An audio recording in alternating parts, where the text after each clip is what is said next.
Here we are. Here we go. And a good afternoon. Welcome in, you lunch bunch knuckleheads. I haven't talked to you in a while. It's 12:04. Matt Murphy here. It is Monday.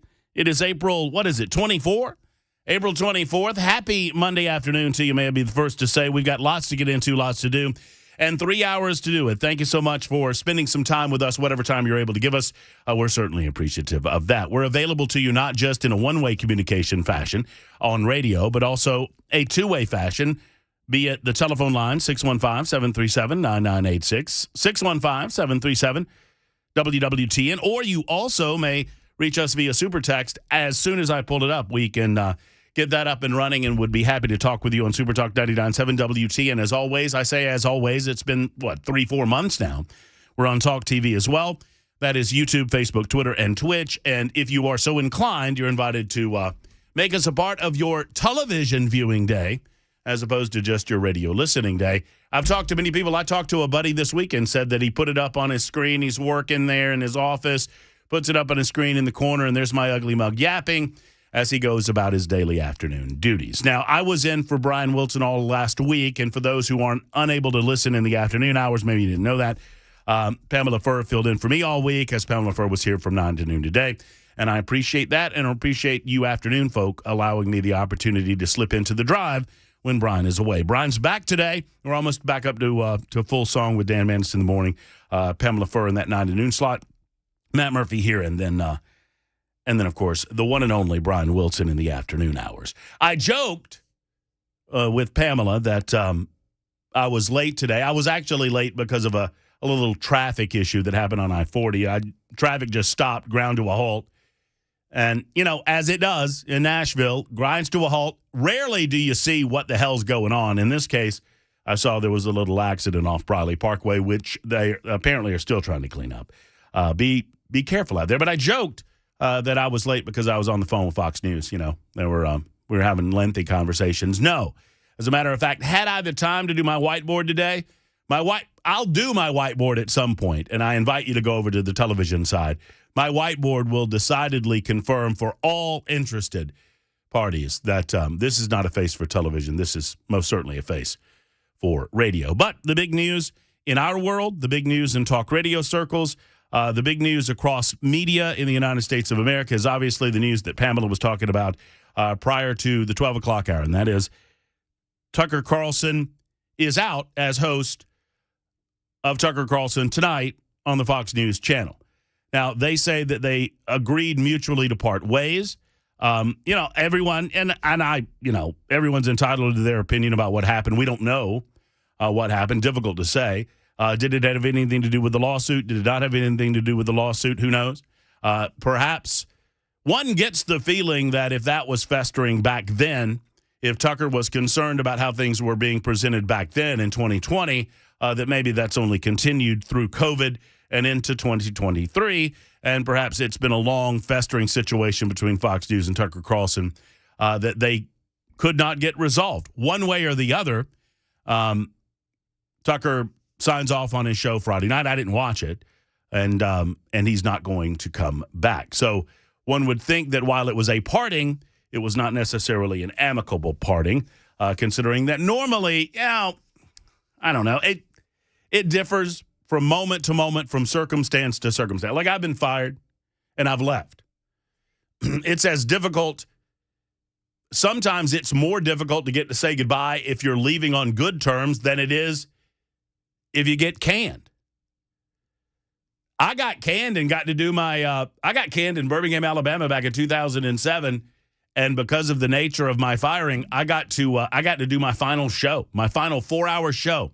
And there was a guy, not making this up, a guy who sat in the corner of the studio they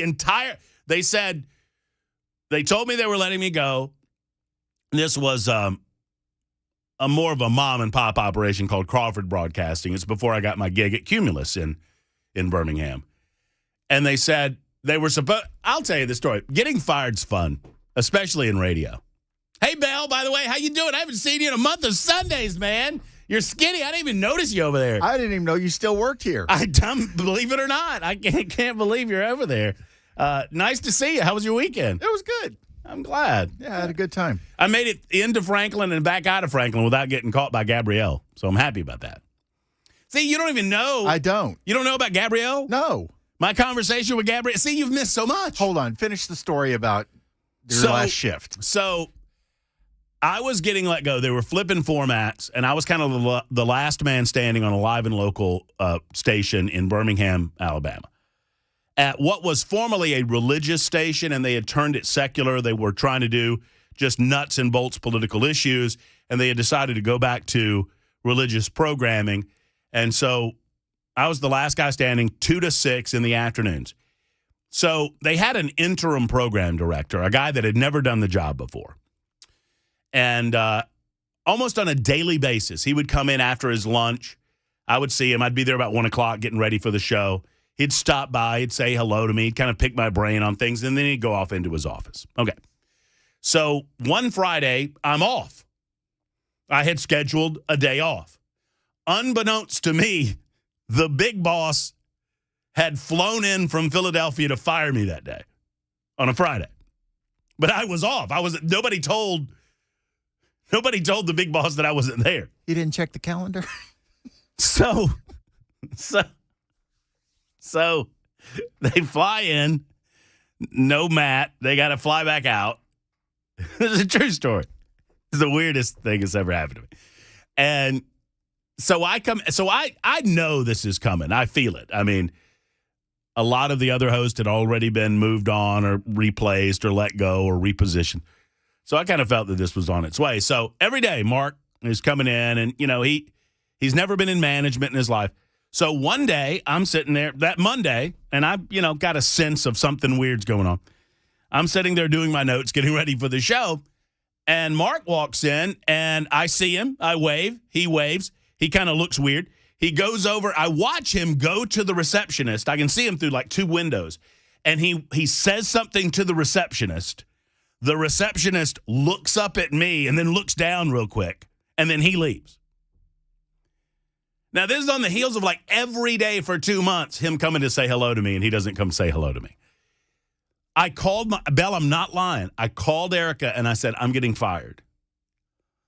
She said, what happened? And I said, I'm going to get fired later on. Erica being your wife. Yes, Erica being the wife. And so about 5 minutes after that, the receptionist gets up out of her desk, comes to the studio, pops her head in the studio, and says, Mark needs to see you. And so I walked down the hall. And you looked at her and went, yeah, that sounds about right. That's about right. And so I get up and I walk down the hall and I walk into Mark's office, and there's the business manager sitting in Mark's office. I went, all right, here we go. There's a witness. Let's do this. And so this is the sad part. It is not for me. It's for him. I sat down, and he had never fired anybody before. I found this out later. And Mark starts fumbling, and he's like, so Laura was here on Friday, but you weren't here, and nobody knew you weren't here. And so and he stops, and he looks at me, and he says, I'm sorry, which is rule number 1 of what you're never supposed to do when you are firing someone, is tell them you're sorry. And I swear to you guys this happened. I reached across the desk, and I put my hand on Mark's hand, and I said, it's okay. This is going to be all right. Just go ahead and say what you've got to say. And he said, okay, so you're fired then? And I was like, Mark, I do now. It's all good. And so we got through it together. But then the upshot was they didn't have anybody to fill in. And so Mark said, you can do your show, but you have to do your show like a normal show until right at the end. And then you can say goodbye. And I said, okay. And then like Dwayne, no, I remember it was a guy named Big Dave. Big Dave had to sit in the studio with me to make sure that I didn't like go off or go mentally insane and start saying nasty things about the company. And if I did, I guess Big Dave was going to throw me out of the studio. That's the last time I've gotten fired. So that's nice. Wasn't the first time. It was the weirdest time. One of my old bosses at another radio station, he would just come in and go, you know what? We're making changes and you're not part of them. Okay. The first full-time gig in radio I got fired from was a country music radio station called US 107. We put together US 107 in Augusta, Georgia to compete against the Heritage Country Music Station. I mean, that country station was just dug into the market, man. It was stupid. It was a fool's errand. But they spent a bunch of money and they spent a bunch of time and a bunch of energy. Well, it was like a week after, maybe 2 weeks, we started with one logo and they didn't feel like it was quite working, so they redid the logo. And we got all new shirts, we got new hats, we got new, gear, we got new slogan like cups, we got a new van that was wrapped with the new logo. And I said on a Monday, well, they can't fire us now. They just spent all this money. Friday, everybody fired, everybody gone. We're flipping this baby to urban music. Boy, did I read that room wrong. It's like, wow, guess that shows what I know. So who knows? I mean, we don't know. We don't know if Tucker got let go or Tucker let Fox go. Who knows? One thing, it will shake up conservative politics in a real way. Because I don't know. You tell me if I'm wrong, and I understand some of you are like, I'm done with him or I wasn't watching him. Tucker was the one thing that I watched on Fox News with any regularity. Obviously, I have it on occasion in the mornings or during the day just to try to catch up with the news of the day. I mean, you might expect that someone in our industry, in our business, you might feel the same way. You might have Fox News on in the background right now by default because there's really nothing else that presents the news with any degree of fairness. Whatever you think of Fox, with any degree of fairness. But Tucker was the one thing that I would tell you, it wasn't must watch in terms of I probably caught him 3 nights a week, but I DVR'd it. It was the only political show that I DVR was Tucker Carlson. Now, his significance on me is not necessarily reflective of his significance on America, but his numbers are, boy. And I don't know, and I understand Pamela, and I respect it. Pamela has some thoughts on it. I don't see why Fox would sacrifice the golden calf. And Tucker Carlson is the golden calf. Hannity, not so much. Laura Ingraham, not so much. And really, of the three of those, to me, Tucker was the one that presented at least what we know about the defamation lawsuit, a modicum of pushback on the narrative that Sidney Powell, Lynn Wood, and others, Mike Lindell and Rudy Giuliani and the rest, were presenting about Dominion voting machines. So if there's any sacrificial lamb here, I would have thought that it would be the older, less watched Sean Hannity, but, could be wrong. What Tucker does now, I think, well, I don't know. I have no idea what happened, one way or the other. If you made me guess, I would guess that Tucker left Fox. Fox didn't leave Tucker, but that's just my guess.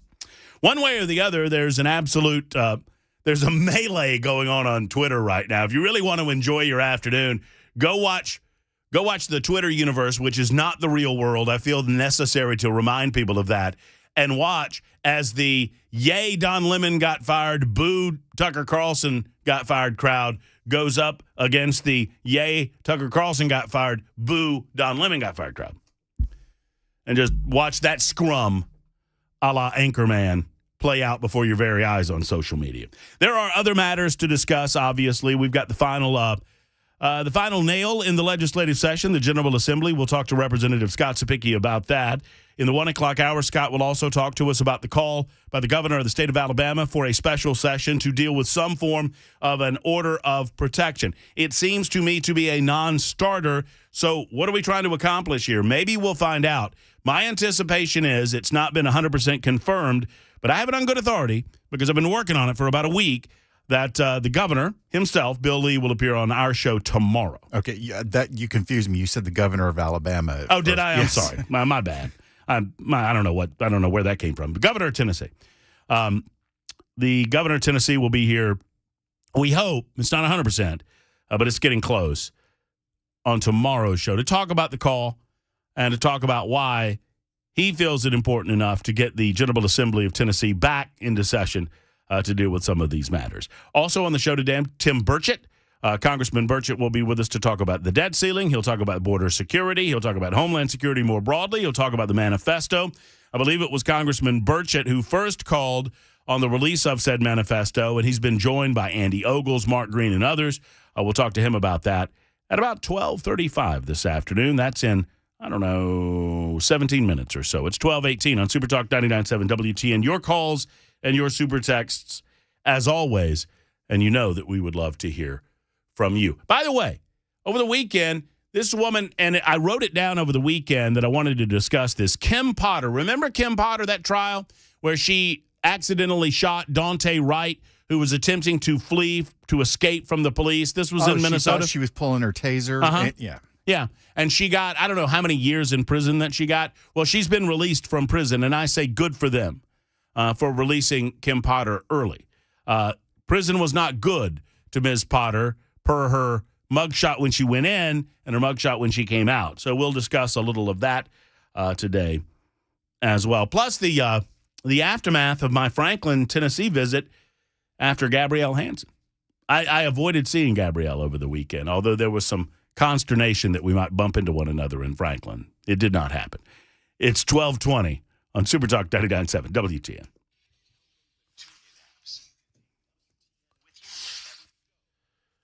Friends, LT360 is more than just a weight loss program. Although it is certainly a weight loss program, it works for people who dedicate themselves to getting healthy on a cellular level.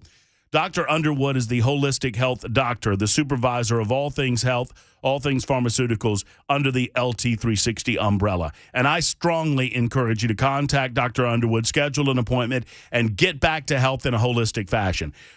Coach Scott is the man with the plan. He started LT360 understanding that we've got to get off pharmaceutical medications. We've got to stop our reliance on said same. We've got to get back to holistic and real cellular health. And he's put in the time and the research, and now he puts in the time coaching others to help them get healthy in that same fashion. I so encourage you to contact LT360 and start living in a healthy way. LT, it stands for Life Transformation, and your life could be the next life transformed by LT360. So go online. That's the start of the journey at LT360.com, LT360.com. Get healthy, lose weight in the best way possible. Cellular health from LT360.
Hey, friends, it's as simple as this. If you're a male and you're feeling sluggish, run down, you don't feel yourself, maybe you're just losing energy and you subscribe it, oh, well, you know, Murph, I'm in my 40s, and that's what happens when you're in your 40s. No, don't think this way. Go to Tennessee Men's Clinic and let's get it checked out.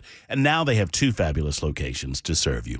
I've been telling you about Tennessee Men's Clinic for a while now. I believe in their services. Did you know for less than $100, $99, they can give you a full blood sample. They will review the blood work. They will give you a complete examination, and they will talk to you about your energy levels and why, what may be the causal factors, the whys, and then we get to the how to fix it. And that is the most important concept. Plus, they specialize, they focus solely on men's health, which is nice because you know they're laser focused on issues that pertain to you and you alone. And especially men, if you're feeling it in the bedroom, and you know what I'm talking about, I don't have to tell you anymore. No shame involved. A lot of men deal with this. Let's get to Tennessee Men's Clinic and let's get it figured out. One location in downtown, Midtown, as a matter of fact, in Nashville. One location now in Cool Springs.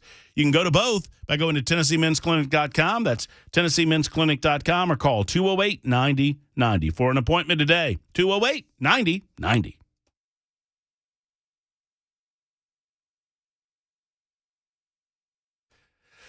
All right, it's Super Talk 99.7 WTN. Would love to hear from you, or either on the Super Text line or on the telephone line, 615-737-9986. The big news of the day, at least, it kind of upset the apple cart in terms of what we planned on talking about, although in about 10 minutes or so, we'll talk to Congressman Tim Burchett about some matters coming out of Washington, D.C. this afternoon. But Tucker Carlson is no longer with Fox News. That's what we know. Fox releasing a statement earlier today saying that they had a mutual parting of the ways and that Friday would be his last show, which is often the way that it happens in the entertainment business. Say what you will, and I understand that, like in life, I mean, if you put yourself out there with forceful opinion about anything, you're going to have supporters and you're going to have detractors. Trust me, we know. One thing I don't know is what happens next, and I don't think any of us do, but we can certainly put on our speculation hats and wonder for ourselves what this might mean, not only for Fox News, which has suffered some slings and arrows, certainly over the last several years, not the least of which have to do with the 2020 election cycle. I mean, so many folks after the 2020 election cycle said, I'm done with Fox News because Fox News didn't go all in hard enough on the concept of the stolen election. While others felt like they went too far to the right, and obviously Dominion voting machines felt that way because they allowed Powell and Linwood and others to be on a variety of different shows and allowed them to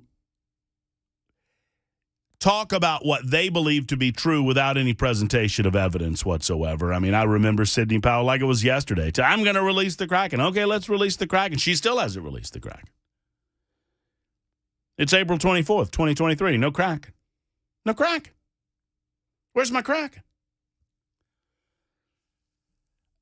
But, Tucker will be successful in whatever he does, and he has a tremendous following. And I do believe that the following will endeavor to engage him. But here's one thing I know, that any barrier or impediment that you put between the audience that wants to consume what you have to consume and the consumption of that information or that presentation, you're going to lose people.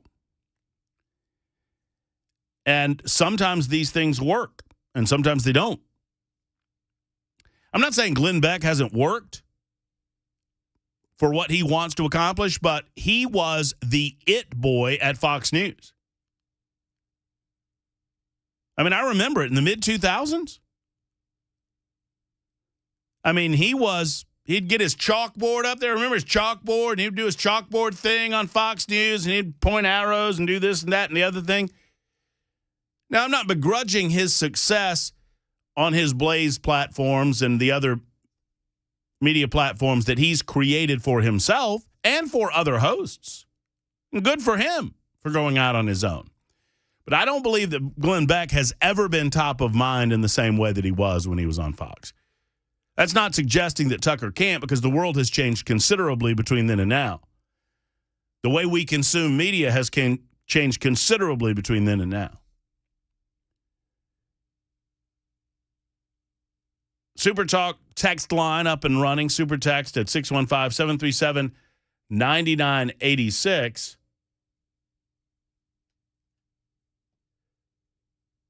Oh, John is telling me about somebody busting on me on Facebook. Okay, well, that's good. I hope they do. I hope they, John, make sure they spell my name right. Let me know if they get anything wrong. 0930 says, boo, Don Lemon got fired. 3 people a crowd does not make. You know, the Lemon thing was a lot more understandable because everybody under the sun saw it coming.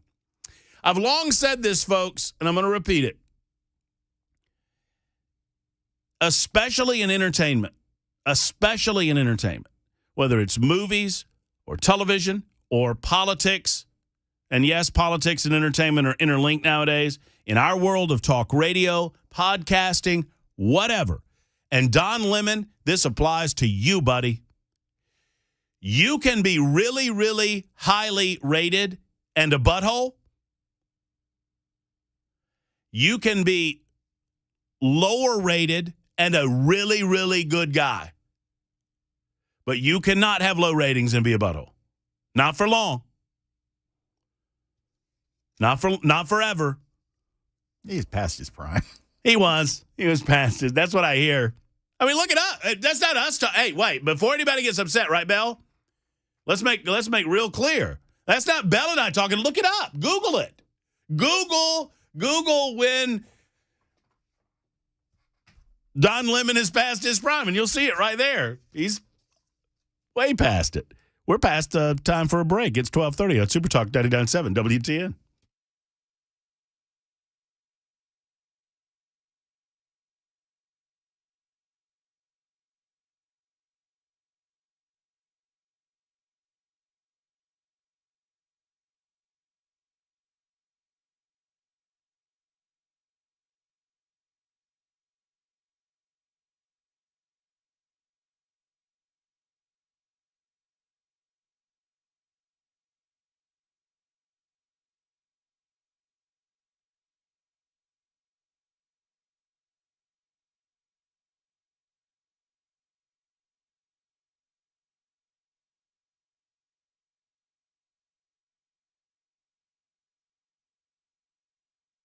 Man, it's gorgeous outside, is it not? I understand the man just said showers were coming. I get that, but there's time for you to call Nashville Painting Company, get Jeremy or one of his incredible supervisors out to your job site, allow them to give you exact scopes and pricing on what it's going to take to make the outside of your house the house of your dreams. Now, they can do interior work as well. They love that too.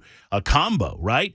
Do some interior rooms, plus get the exterior taken care of. It is, after all, exterior painting season. And there you go. You've raised the house's value. You're the envy of the neighborhood. You want to be the house that everybody comes to knock on the door to ask you who painted your house, because you know you got a good paint job if that happened. And that will happen with Nashville Painting Company. Call Jeremy today. He is licensed, bonded, of course, so highly rated, a supervisor on every job, and it's time to get that thing done. Here's that telephone number, 615-635-0350. Give him a call. Tell him I sent you, 635-0350. It's my good friend Jeremy Reeves and the one and only Nashville Painting Company.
It is Super Talk 99.7 WTN, just getting started. Good afternoon. Hope your lunch hour is going well. I like to call you my lunch bunch. Bell K's behind the glass. Before you know it, Mac Maury will be back in the newsroom, and I am here. Thank you for joining us on Talk TV and Super Talk 99.7 WTN this Monday, our episode 325. We are joined on the Murphy Show hotline by Congressman Tim Burchett to talk about a variety of things, to include his new career as an evening television talker on Fox News. That's my understanding that Tim is preparing to take over Tucker's spot. I don't even know if Tim knows what I'm talking about. Hey, Tim, how are you? I'm great. I don't know how to feel about the ad right before me coming on dealt with erectile dysfunction. I'm not sure if that was trying to bring me down a couple notches or what. I wasn't really sure. I see what you did there. Bring you down a couple notches. I like that, Tim. That's good. So are you preparing to take the primetime slot on Fox News? I hear it might be offered to you. I really am. They said it really has to do with they need somebody with incredible good looks and personality, and they, plugged it in the computer, and I'm the only one the name that just keeps consistently coming out. Well, we need you here. I'm gonna launch a campaign against your ascension to Fox News because we need you here in the state of Tennessee, Tim, way too badly. I'm sure I'll be getting calls immediately from people saying, "Are you really going to be taking?" I'm like, "Get out of here! I can't even spell Tucker Carlson." So, anyway. Well, look, let's talk about some matters that are of great importance to the people of the state of Tennessee. One, a lot of our listeners and a lot of this state want to try to get to the bottom of exactly what happened and how it happened and why it happened 4 weeks ago at the Covenant School. We're marking the 4-week anniversary of that tragic, evil event, and you've been on the forefront of calling on whomever is holding this up, and it's my understanding, per you and a number of others, that it is primarily the Federal Bureau of Investigation, holding up, at least releasing the information that they feel comfortable releasing regarding this so-called manifesto. Talk to me about it. Well, the brave Metro police officers that went in there and did what needed to be done, they put that video out, and as horrendous as that video was, they put it out because the public has a right to know. And I think, on speaking maybe on behalf of our law enforcement, to show just the incredible dangers that they are put in on, not maybe on a fairly regular basis, but enough to where that just shows you the extreme nature of what they have to do. And I thought it was important they put that out. Now they've the so-called manifesto. We were told it was going to come out. You even had a Nashville council member talk about it. And then, of course, now it is not coming out. And the FBI basically I've been told that they're, going to make transgender or whatever it is, make it a protected, they're almost like a protected class. It's not right. We need to know what was said in there. We need to know what it's about. And they've done that in the past. Timothy McVeigh, they released his. A couple of the others in the past they've released them all that I can think of. Why are they holding up on this one?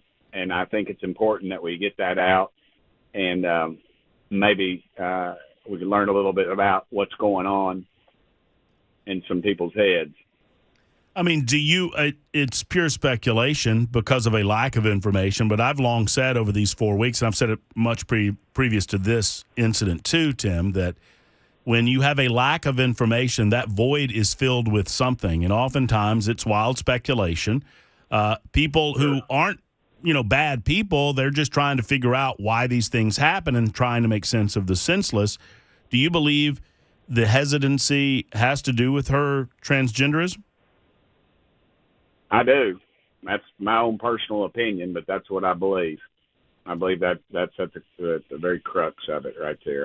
I see no reason why it shouldn't be released, and we're going to continue down this path, and all that's going to do is exactly what you said. You hit the nail on the head. It's just going to create a discontent and a question of what's going on, and that just feeds the wrong thoughts, I feel. And we need to get it out there. We need to find out what the heck's going on, and we have a right to know, frankly. It's transparency, and I cannot believe that the national media is not yelling for that right now, but they're not in this instance. Well, we're certainly yelling locally to provide us whatever information that we can see about the nature of the motive behind this shooting. And it's my understanding, I mean, and once again, this is information that I've gotten that I feel comfortable enough talking about on the airwaves, that some of what we may see within this manifesto or would see within this manifesto would go against the transgender narrative, in as much as this person apparently had these thoughts for years and years, contemplated it some 10 or 11 years ago, contemplated the Opry Mills Mall, which kind of goes against the narrative that she was specifically targeting Christians. So, I mean, it's not just to reach a certain conclusion, but it is to get facts on the table so that we can, as a society, as a family, as a state, try to figure out how to possibly prevent this from happening again. I agree. I just don't see why we're protecting this community or this class of people, or creating this class, if anything. I just don't see it at all. You know, they had in D.C., they had this transgender day of reckoning they were going to have, they called it, and it was very threatening. And man, you don't hear anything about that anymore. And it was, they had all these flyers out all over D.C., and they were pushing that heavy, and then they dropped that like a hot potato. Nobody would even cover it. So I think we just need some answers, is all.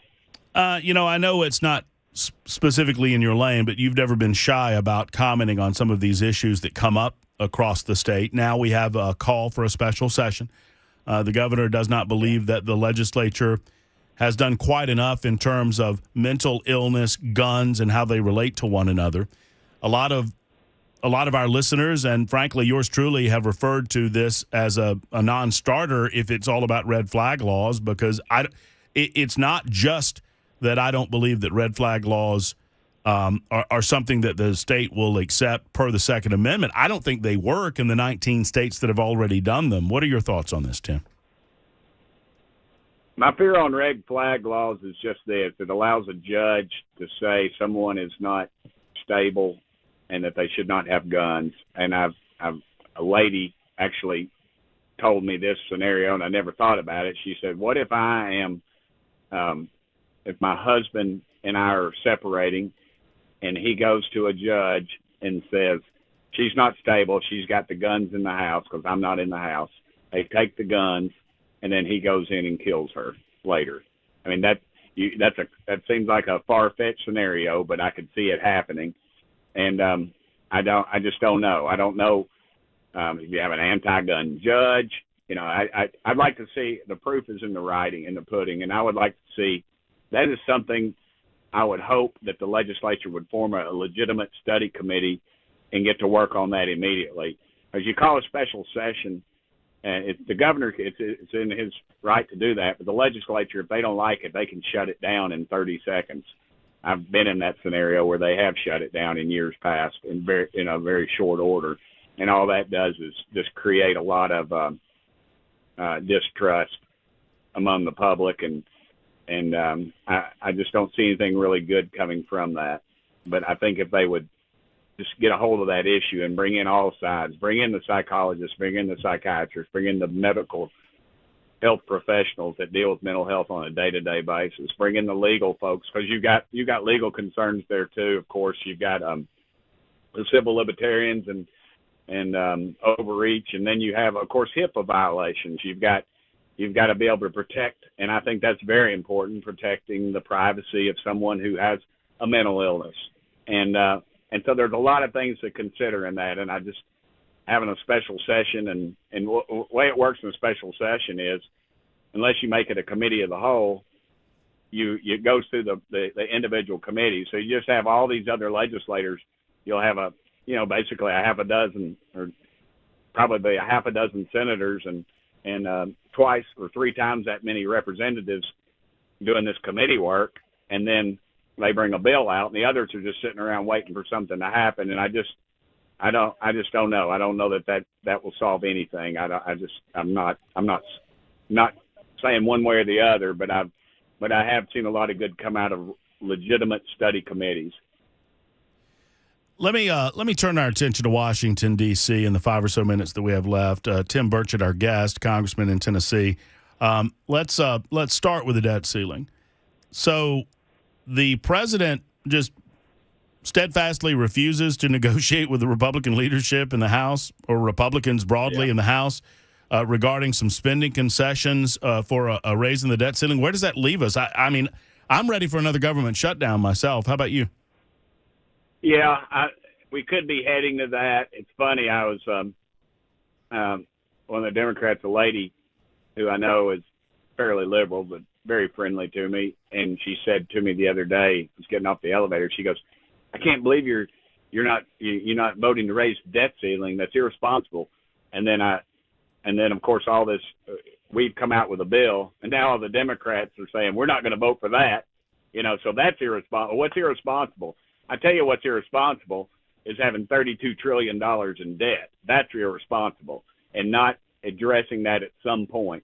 And I said to our leadership, I said, look, I've been lied to for 5 years on this thing by the Democrats who claimed that they were going to change it and, they were going to pay down debt. Now I'm giving the Republicans a chance to lie to me because we've got to come up with a plan to reduce the debt. That will cripple us. That is our biggest.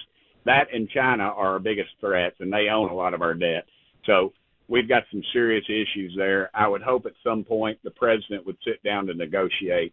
But currently I saw some movement out of it today, saw some Democrats that are ranking more or less saying that they would like to, maybe the president ought to sit down and at least talk to us about what our proposals are, because everybody knows he's not with it. I mean, it's gone past hushed, mentioning that in hushed quarters. People are saying it, the Democrats are saying they know he's not with it, but they don't want to turn over the power by seeing him go down a notch or not, or step aside. So we've got a real problem there. I don't know if the president is even capable of negotiating. And that is, look, I just saw goodness truth. Well, not to interrupt your train of thought there, Tim, but I just saw an NBC poll, right? I mean, this is no, friend of the GOP. NBC, they're in Camp Biden, and they released a poll where only 41% of Americans approve of his job as president of the United States. Just 30% of independents approve of the job Biden is doing, and the vast majority of Democrats don't want him to run again. He is set, we are told, to make a major announcement tomorrow regarding running for president. I mean, how am I supposed to feel about this? Is this a good thing, Tim, or a bad thing for America? Because if Joe Biden runs, it cleans the field out to a certain degree where you'll only have also-rans running against him, and I think he's an eminently beatable candidate. Well, I thought that the last time, but the 20 million so-called evangelical Christians stay home, and then they want to complain about it being stolen. You got to put enough points on the board where they don't steal it. I think the issue you got to say is, if you made $100,000 2 years ago when Donald Trump was president, that is worth, you are making $85,000 now. That should be the issue. Inflation is killing us, and the reason it's killing us is because we've got runaway debt, and nobody is addressing it. And it's got to be addressed. We've got to cut the spending. That's all there is to it. We've got to cut the spending. We've got to make concessions to get there. But you know what? Let's get there. Let's get a proposal together that puts us in that position. And you can't even get it off the ground. You can't even get it off the ground.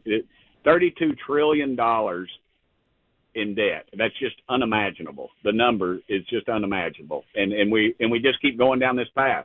And every time. Well, I was going to say, when Republicans get spines and they decide to draw a line in the sand on this, every time the government gets shut down, the Republicans get blamed. The media never blames the Democrats for refusing to negotiate. It's fascinating to watch it, really. Yeah, I agree. Who trusts the media? I mean, I was on some Scripps thing the other day, and they were, telling me how backwards my thoughts were, that I didn't think that men should be competing against girls in sports, and a guy can dress up as a woman, and all of a sudden and the guy was like, it's complicated. And I said, it's not complicated. If you have a penis, you cannot compete against a woman. I mean, that is the mentality we're fighting against right now. And we've allowed these people to shout us down in our pulpits, in our town squares, in our council meetings, in our school board meetings, and we've got to start taking this country back. And I'm not talking about by force. I'm talking about at the ballot box. Take responsibility. All this arrogant conservative people or moderate people that are tired of seeing us lose our country, dadgummit, get registered. You can do it over the computer, I assume, in Davidson County. And, you don't have to be embarrassed to do it, but take 30 seconds out of your important life and save our country. That's what's got to happen. And until that happens, they're going to keep taking it because they're indoctrinating our kids through computers, the TikTok in our schools, and we're losing. And in our public and private universities, they are shepherding young people towards socialism and Marxism, and they're doing it unapologetically. Really well spoken, Congressman. We'll leave it there. Many other topics to discuss. We'll have to wait till next time, but I do appreciate you being with us for a few moments. Thank you, and we'll talk again, Tim. Thanks, brother. Appreciate it. And it's Congressman Tim Burchett joining us for some good conversation, particularly on the issue of transgenderism and on the issue of gun ownership in the state of Tennessee. Plus, we didn't even get into Hunter Biden's laptop story and how that's all but confirmed that Joe Biden, as a campaign, concocted his quote-unquote defense line that he utilized in a debate against Donald Trump. It's 12:52. Super Talk 99.7 WTN.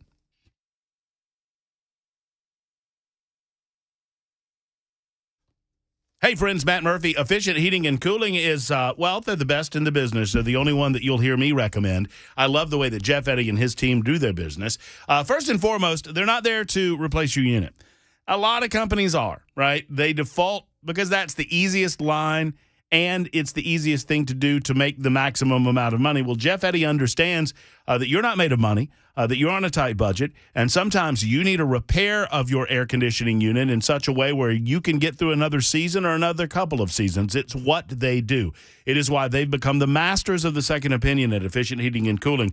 If you're trying to make that decision, just give Jeff Eddy a call and allow him to give you that expert second opinion. Plus, their maintenance is second to none in the industry. $125 is the maximum amount you will ever pay on any maintenance visit to your residence, no matter how many units you have. And oftentimes, it's much less than the $125. That's just the max out that you'll pay no matter how many AC units you might have. Efficient Heating and Cooling, they've got free financing on the next unit if it comes to that, plus a diamond contractor with Mitsubishi Electric and an Elite Pro partner with Rheem. Call them today, 615-784-4424, 784-4424 for Efficient.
Super Talk 99.7 WTN. Where did the hour go? My goodness gracious. Our lunch hour is gone. We've got hour number 2 on the way.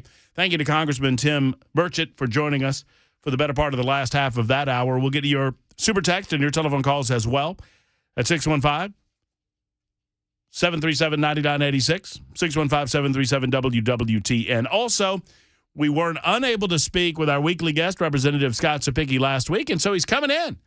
We'll have him to answer some questions about the session that was and the special session that will be. That's all on the way. It's the Matt Murphy Show on Super Talk 99.7 WTN.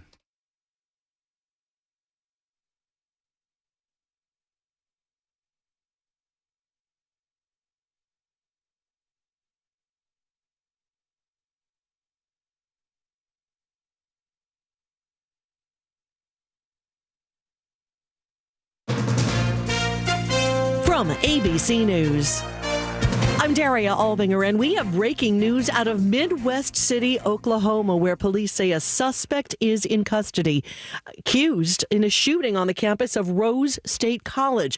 Students, faculty, and staff had been told to shelter in place. We're learning more about the dramatic nighttime rescue mission of U.S. diplomats from the embassy in Sudan. Now other U.S. citizens are trying to evacuate. With the embassies closed and information scarce, foreign nationals are being advised to shelter in place. There are some 16,000 U.S. nationals still in the country. Many of them are dual citizens, but some foreigners are trying to take matters now into their own hands. Some are trying to get to the border with Egypt, others to the Red Sea. But for the Sudanese, millions of whom have been dealing with a hunger crisis, they can't go anywhere, and this is even more terrifying. ABC's James Longman at the Foreign Desk. Parts of California that have been slammed by historic snow and rainfall are now preparing for the first heat wave of the season. Going from one extreme to another after months of heavy snowfall, this week parts of California are expected to break heat records for April, with temperatures in the upper 80s to mid-90s. That's a problem because of all the snow melt that's expected to happen quickly, says UCLA climate scientist Daniel Swain. This is going to dramatically increase the risk of flooding downstream. So we're talking that these high flows, these potential flood flows in some of the rivers in the central and southern Sierra over the next week or so. Flood warnings are now up along rivers in central California. Alex Stone, ABC News. Senate Majority Leader Chuck Schumer will call for a vote this week on the Senate floor for the Equal Rights Amendment. Nothing on earth is more important than finally being the only democracy in the world that excludes women from the Constitution. Longtime women's rights activist Gloria Steinem at a news conference today. You're listening to ABC News.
Hey, friends, it's Matt Murphy. And, you know, with Joe Biden being one of the, if not the most pro-abortion president in the history, how do we protect the unborn lives being sacrificed on a day-to-day basis? Well, I can tell you how Preborn does it.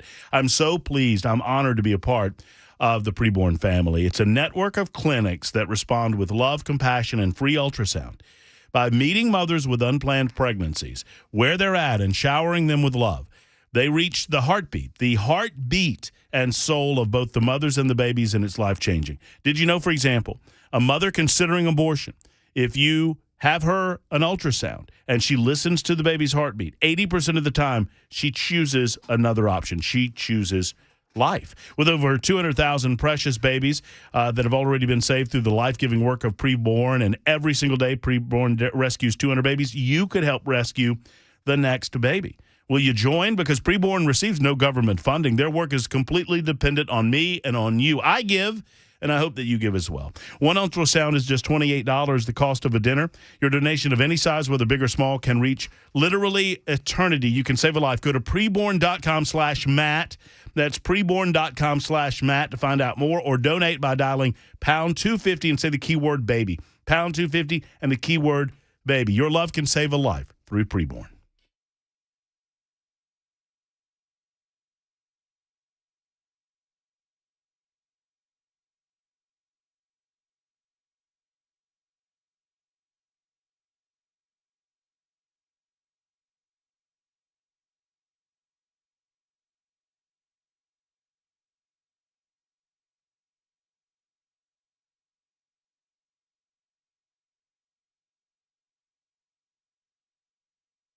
All right, here we are. Here we go. It is the Matt Murphy Radio Show on Supertalk 99.7 WTN. It's 105. Pleased to have you with us both on air and on Supertalk TV. That is up and running YouTube, Facebook, Twitter, and Twitch. I don't know. I think you got to do that one up there, Scott Sapicki. If you're watching on television, you know exactly what we're talking about.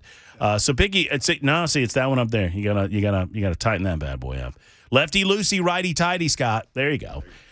We ask our guests that come into the studio with us, one of the requirements is that they fix something while they're here, and Scott has just fixed the microphone. Scott's a biggie normally on Thursdays, but we missed him last Thursday because of, well, I won't characterize what was going on. I'm going to let him do that. But he's here on a Monday afternoon. Hey, Scott. How's everybody doing today?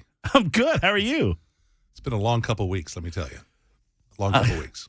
I was watching the legislative TV, and there was one shot at one point. I don't know what you guys were debating. I just remember because I noticed it because it was you. And you were sitting there looking like, what are we doing over here? I mean, what is going on? We had, we're trying to finish up the people's business. And we had some questions raised on the House floor. We literally took 45 minutes discussing a word on the meaning of a word, and just going on and on and on and on. And what was the word? I can't remember. It was just, I tuned out after a little bit. I'm sorry. No, I get it. I mean, we're trying to move Tennessee forward. We're trying to be proactive in making Tennessee the place that everybody wants to live. And just having these discussions on the House floor are just so counterproductive. And it's just, the whole purpose is to be disruptive. That's all it is. There's no solutions. There's no ideas being exchanged. It's just, I'm going to disrupt. I'm going to disrupt as long as I can, and that's the way I'm going to do it.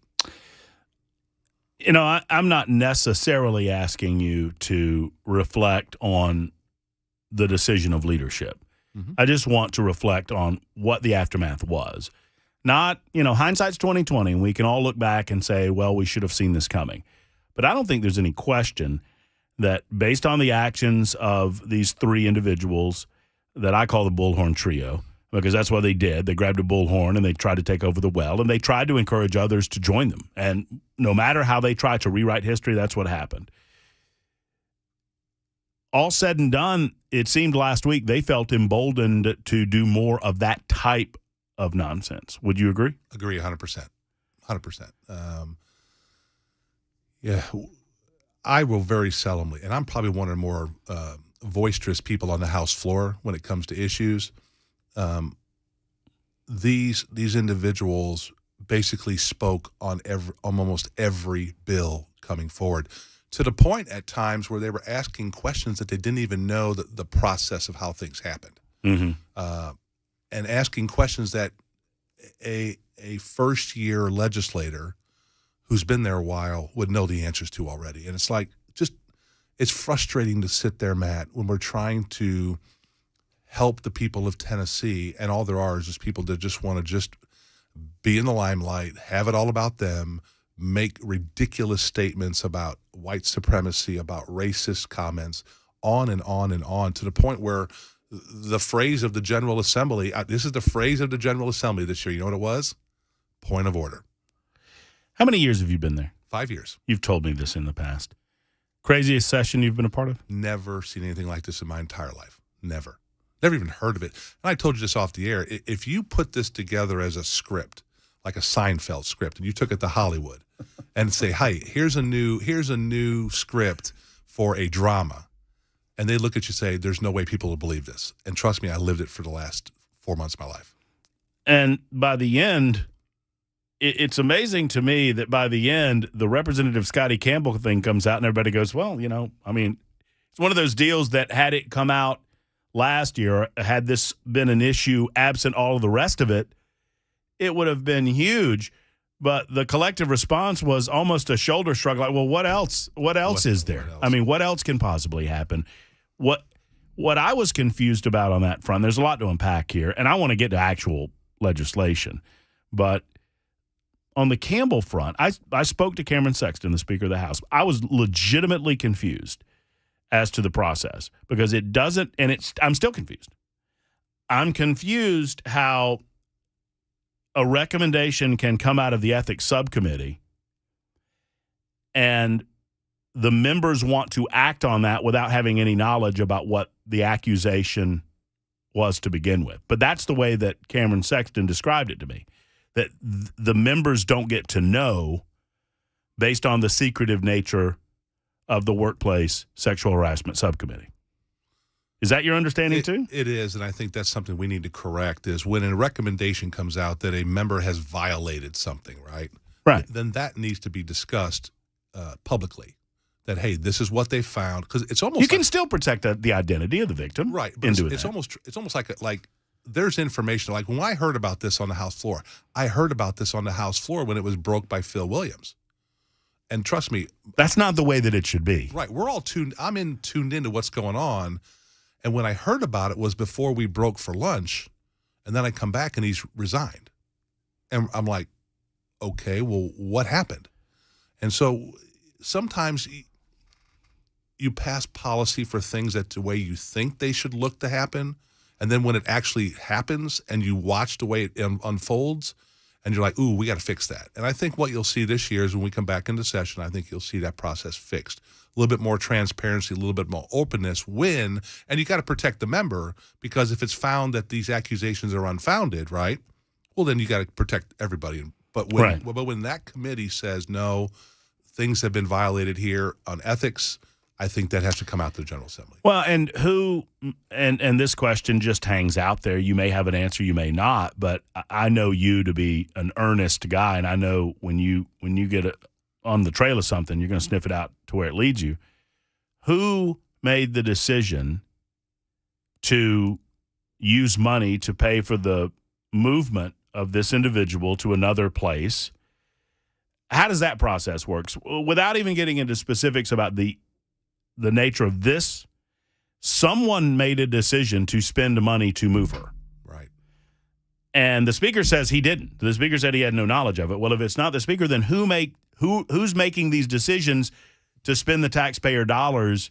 And should that not it would seem to me there should be more sunshine on that while protecting the potential victim in the case.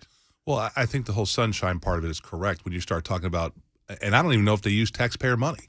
I don't either. Nobody's even said that they use taxpayer money. I assume they did. Right. And so is there a budgetary issue there that you have to have it? I mean, it's budgeted, right? You have to have some kind of fund sitting there to pull money from.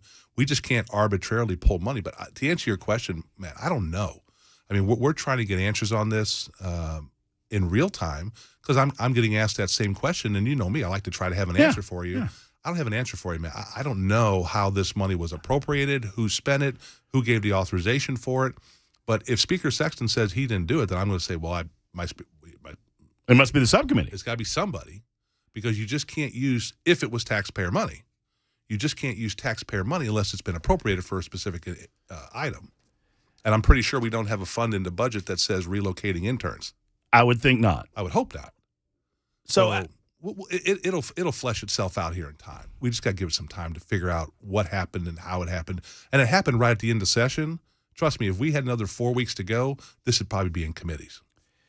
You last time we talked, you were frustrated. You were frustrated, I don't think, not because of what you said on this clandestinely recorded tape. I do apologize for the curse word.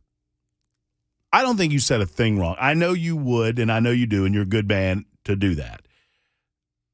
But I got to be honest with you. When I listened to it, I mean, I don't have to be honest with you, but I'm going to. I thought everything you said reflected everything that you say on a weekly basis right here on this radio show. I mean, it was, and it was strongly worded that until we recognize, and for those who don't know, someone within the caucus recorded a caucus meeting, a private caucus meeting, and then that got out.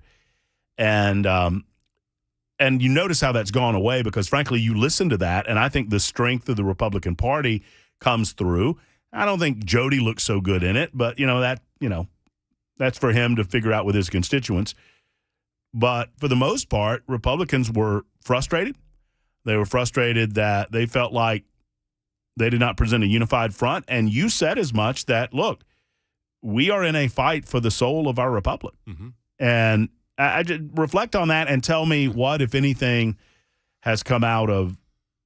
I mean, I know that you're looking around for who might have decided to record that because it's my understanding only representatives were in that room, right? That's correct, yes. So the aftermath of that within the caucus, has it kind of shaken the caucus a little bit? It has. I mean, our caucus meetings are a lot quieter now. And I will tell you this, and you know me, everything I said in that meeting, I would say in public. I truly believe that and this isn't really a Republican-Democrat issue anymore. It's a right versus wrong. And I believe that for our republic, our constitutional republic to survive, we are in a battle. And we have got to realize that the other side will say anything they have to win. And we're in a battle, and we've got to win this battle or else we're in big trouble. When you have representatives on the House floor arguing for a democracy, now I know you know the difference here.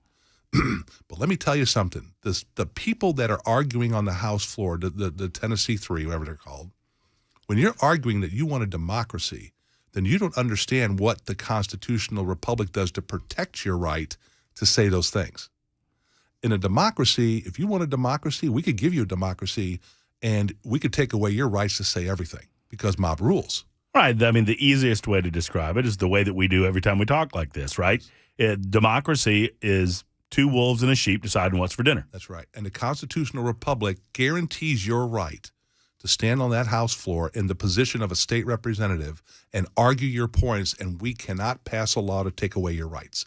That's what a constitutional republic protects.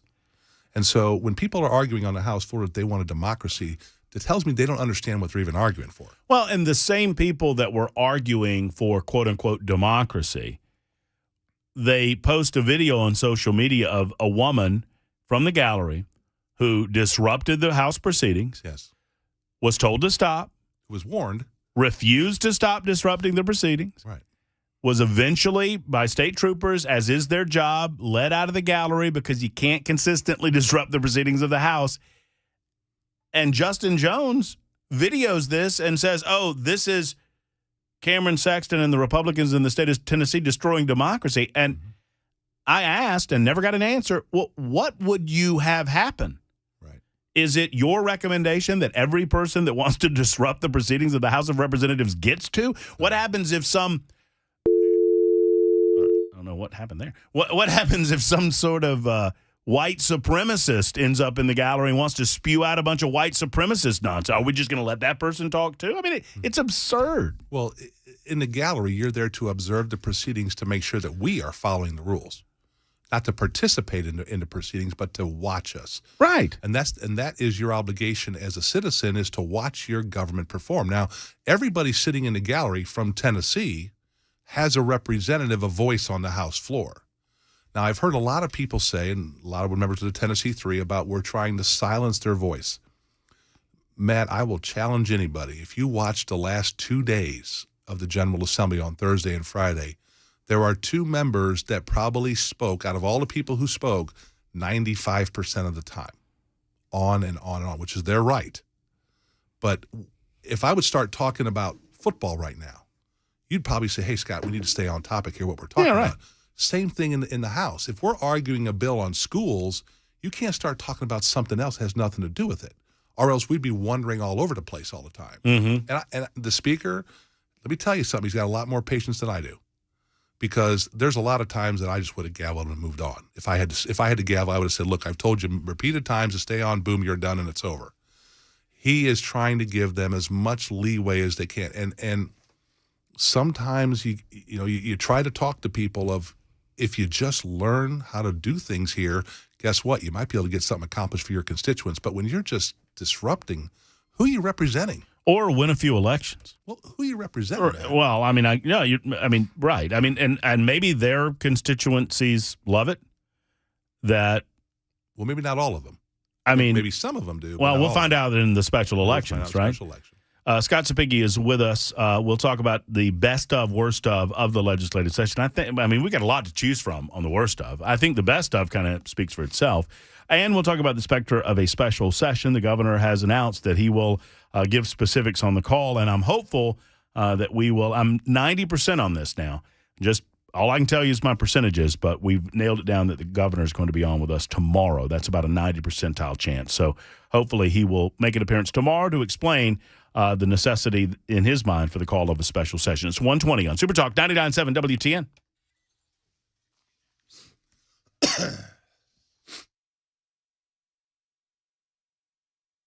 Hey, coming up on May 3rd, it is the big 30th anniversary of Safe House. I am so excited because I'm going to be out there amongst the safes. I will never feel safer than at the Safe House. It's 4th Avenue South, just across the street from the old city cemetery, right?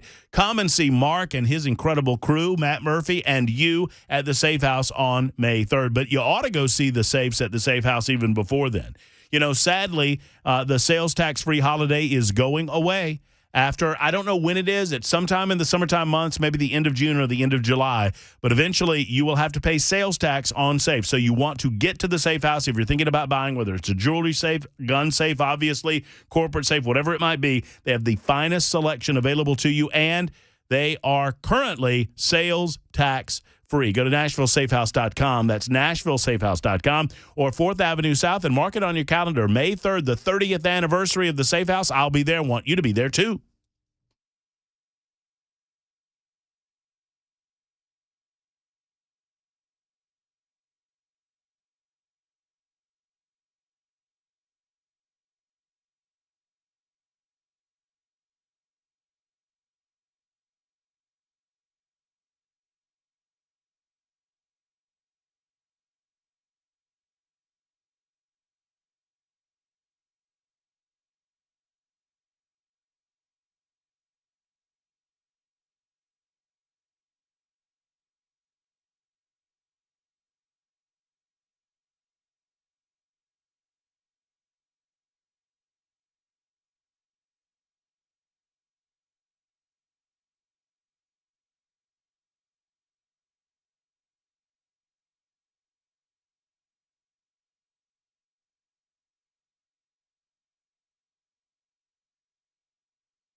It is Super Talk 99.7 WTN, Matt Murphy and you. Feel back in the saddle, you know? Noon until 3, Brian Wilson and the drive up at 3 o'clock. Information-fueled and opinion-driven News Talk Radio on Super Talk 99.7 WTN, also on Talk TV, and we thank all of you guys. Over on the Super Text side, a lot of your questions are coming in. 6436 says, Matt, don't forget to ask about the special session. I won't. Don't you worry. But first, let's talk about the good and the bad that came out of this session. I think the bad's pretty clear. Self-evident. Yeah. The melee that ensued in the aftermath of these 3 individuals trying to take over the body and all of that. The resignation of Campbell. On the other side, on the Senate side, I mean, Randy McNally, we don't talk about that a lot anymore, but that was, kind of a little bit of a blight on Tennessee. What good? If you had to rank the good, what's the best thing to come out of this session? Besides Duck River, we'll talk about that in a minute. Let me run down a couple things for you. How's that? All right. Our budget was $56.2 billion, and I talked about you on this, so you can't answer this question. But out of that $56.2 billion, there's only $19 billion of that. I'm sorry. There's $19 billion of that is one-time money. Think about that. $56.2 billion budget, and we are only obligated for roughly $19 billion less than that. What's your math on that? I don't know off the top of my head. 56.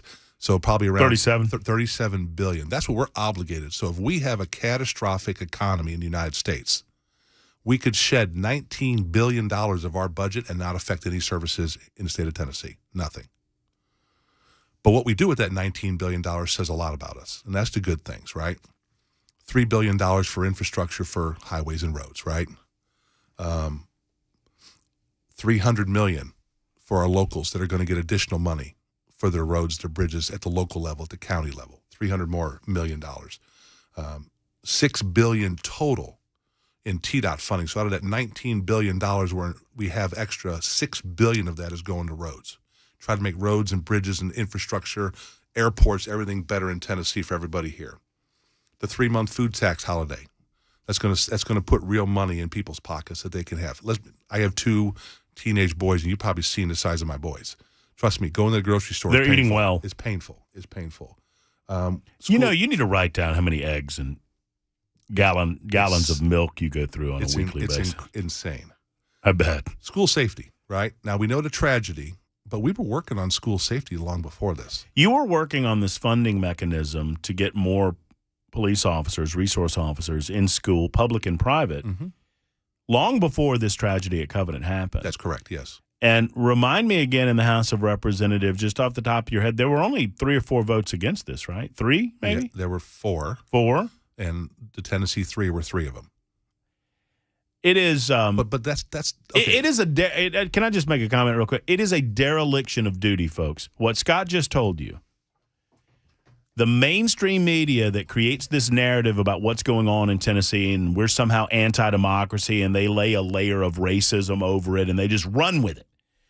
Not once have I heard on CBS, ABC, NBC, CNN, the entirety of the national news networks, maybe absent Fox News, that the 3 individuals that made a spectacle of themselves on the floor of the House of Representatives for the purpose of getting arrested, they voted against additional school safety. So let me tell you what was in the bill that they voted against, because that's important for your listeners. $140 million to put an SRO in every public school in the state of Tennessee. 140. Now, I know Metro Nashville has some issues with that. We'll be having a discussion with Metro Nashville about making sure that they're going to pull this money down to provide security for their kids. These Tennessee 3 voted against $140 million to put an SRO in every school in the state of Tennessee. These 3 voted against $28 million for state homeland security officers that are going to be in every county to work on threat assessments for these schools to make sure that when they do pull money down, is to make sure that those schools are the safest. The Tennessee 3 voted against that. The Tennessee 3 voted against $40 million for school safety grants to provide additional bulletproof glass, bulletproof tape, cameras, security, right? The Tennessee 3 voted against that to protect our children. $14 million for private schools. This shooting happened at a private school. Mm-hmm. We put $14 million in there for school safety for private schools, and the Tennessee 3 voted after the shooting against this again. And lastly, We put $8 million more on top of the $200 million in the mental health trust fund. We put $8 million more for behavioral health liaisons to help schools, private sector, mental health facilities, hospitals all work together more efficiently to get people the help they need in their mental health crises. And once again, the Tennessee Three voted against this. And oh, and by the way, 2 weeks before the shooting happened at Covenant, we had a bill on the House floor that would allow private schools and local law enforcement to enter a memorandum of understanding to work together so that private schools could pull down resources paid for by the private schools to put SROs in those private schools, and the Tennessee Three, once again, voted against it. Who are they representing, Matt? Well, I've called, and I wasn't the first to say it. I think Pamela Furr was the first to say it, but I've certainly echoed it, that if Representative Justin Jones truly believes that guns are the beginning, middle, and the end of all of this, because apparently he does, otherwise he would have voted in favor of some of the legislation that you were just describing, That's right? correct. You can believe that guns are a problem and want to address that and still vote for these types of things as in a unified approach. Yes. But apparently he believes that guns are the only issue. Justin Jones, with his newfound fame, should be able to, hell, he's talking to the president today. Hit the president up for gun buyback money and go into his district and buy all the guns back and show the rest of the Tennessee. Because last I checked, his district and Johnson's district and Pearson's district are three of the most crime-ridden districts in the state of Tennessee as a part of the three biggest metropolitan areas in the state. Run a bill to create a grant program to pull money down for your districts. Come on. That's the process. I mean, But the process requires you to argue a cognizant, that's a bad word there, I'm sorry. Cognitive? Thank you very much. Yeah, sure. A cognitive, rational. Or cohesive argument to convince people this is a good idea. Or you get a bullhorn and you go to the well and you scream and yell at people. So, and make it all about yourself instead of the youngsters. Hold your thought. I got to do this real quick. It's 1:31. Scott Spicky with us for one more segment. We're going to talk about the special session called by the governor and what we will make of that. Well, let's find out from Scott. We're coming back in just a moment. It's 1:31 on Super Talk 99.7 WTN.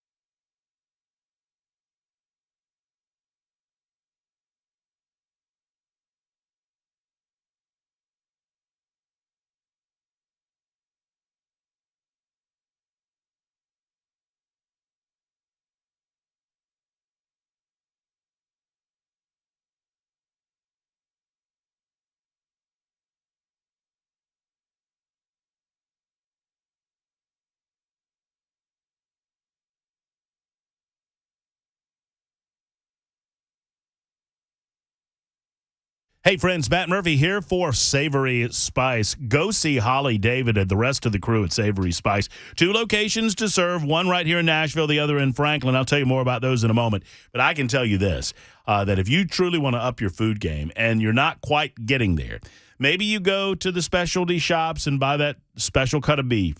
Or maybe you go with the, organic chicken so that you're not, the farm-raised, pen-raised chicken. Or perhaps it's salmon or whatever it might be. Maybe it's veggies at the farmer's market. You're not truly upping that food game until you up that spice game. And it matters. Trust me, it matters. These guys know spices. They have different mixes. They have different blends. I'm fascinated with the Alderwood smoked sea salt. I put it on everything now, and I don't know that it's designed to go on everything, but that's what I do. Eggs, particularly in the morning. Whatever your taste might be, they've got something for that taste at Savory Spice. So I encourage you to go in, tell them that I sent you, see some of the different blends there, and let me know how they do at Savory Spice. One location, L&L Market on Charlotte Pike in Nashville. The other, right off the square in Franklin. Tell them Matt Murphy sent you to the delicious Savory Spice.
Super Talk 99.7 WTN 136.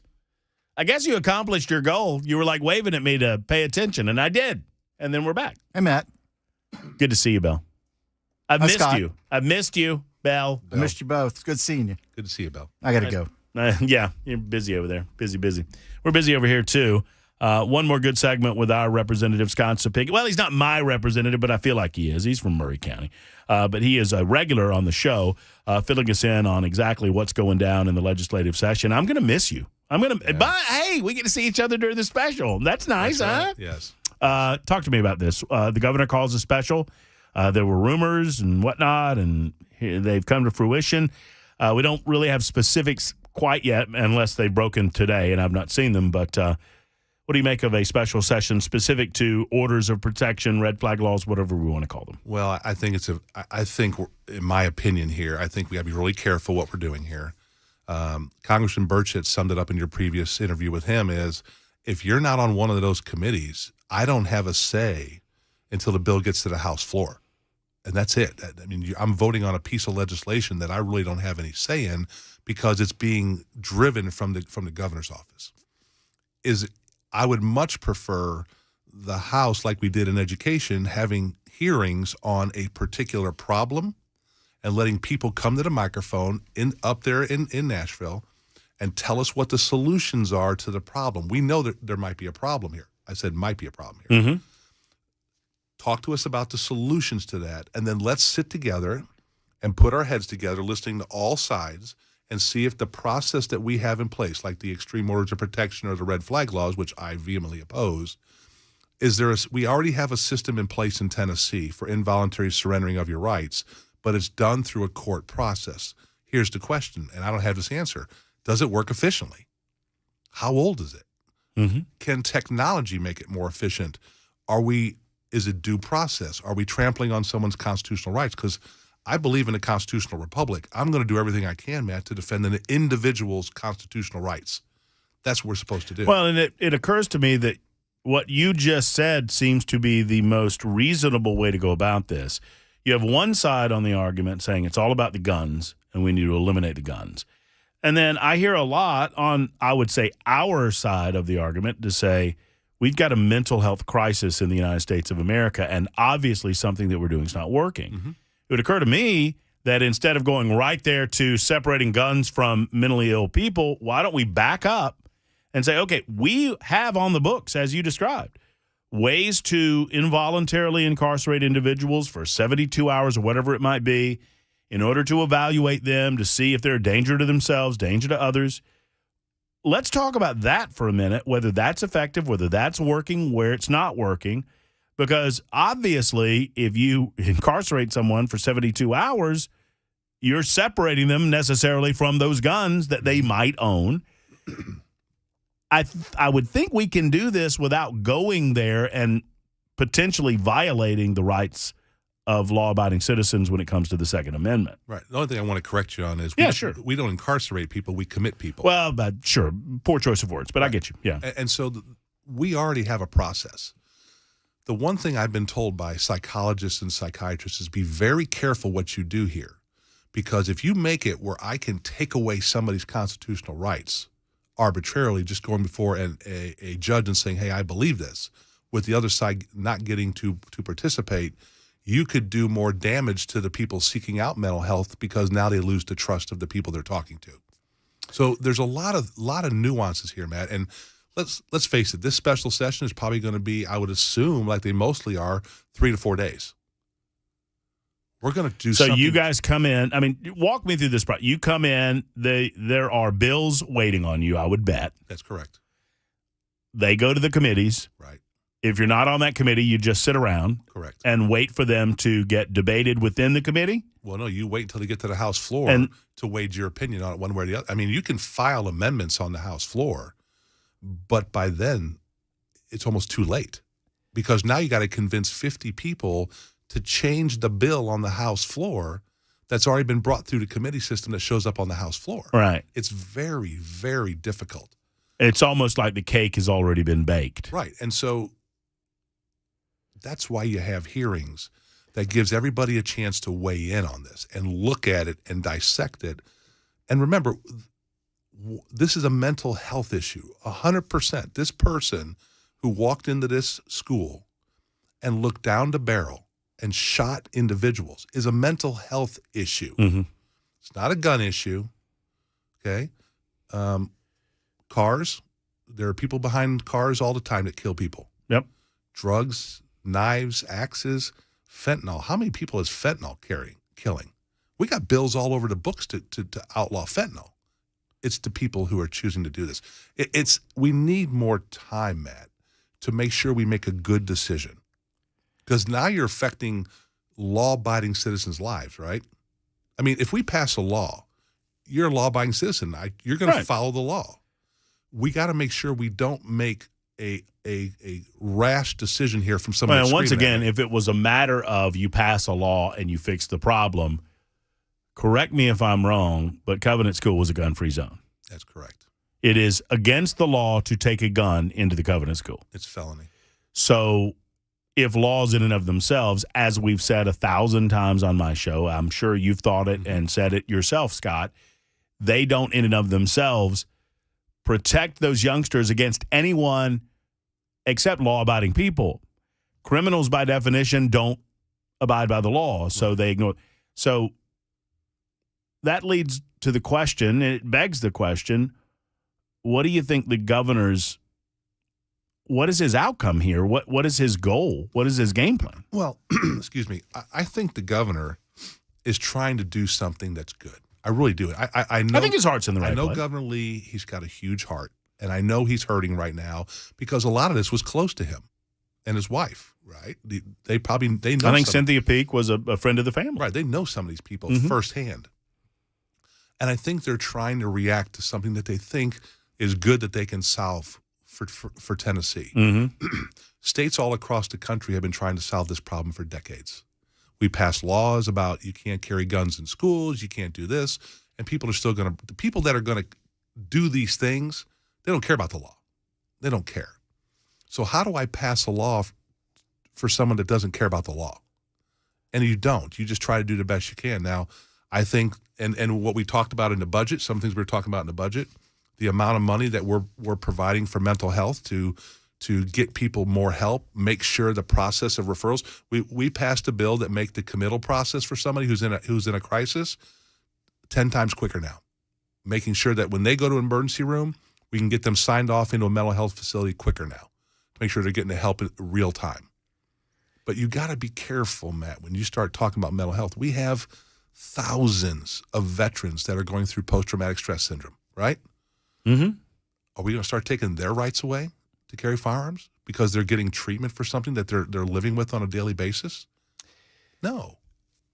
So for you, and I would expect many of your colleagues, any call to, I mean, is there a way to structure something that would involve removing someone away from guns? I mean, I guess I'll ask it a different way. If we are willing to tell someone, based on the way you're presenting yourself, we believe you're a danger to yourself and to other people, and we're going to temporarily put you in a facility to try to get you some mental help that you need, 72-hour period or whatever. Mm-hmm. I think when you talk about that, that's one thing. When you talk about not putting someone in a mental health facility, getting them some sort of help or assistance, but forcing them to go to a judge to prove their innocence in order to regain rights, in this case, Second Amendment rights, I do not see Tennessee in supporting it. I don't think it's constitutional. I think the Supreme Court has been very clear on that. And to answer your first part of that question, we already have a process.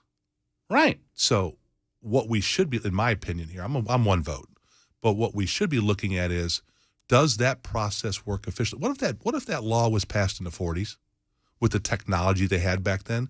Do we need to adjust that law to allow technology with emails and a video to be able to come into play there to make things quicker?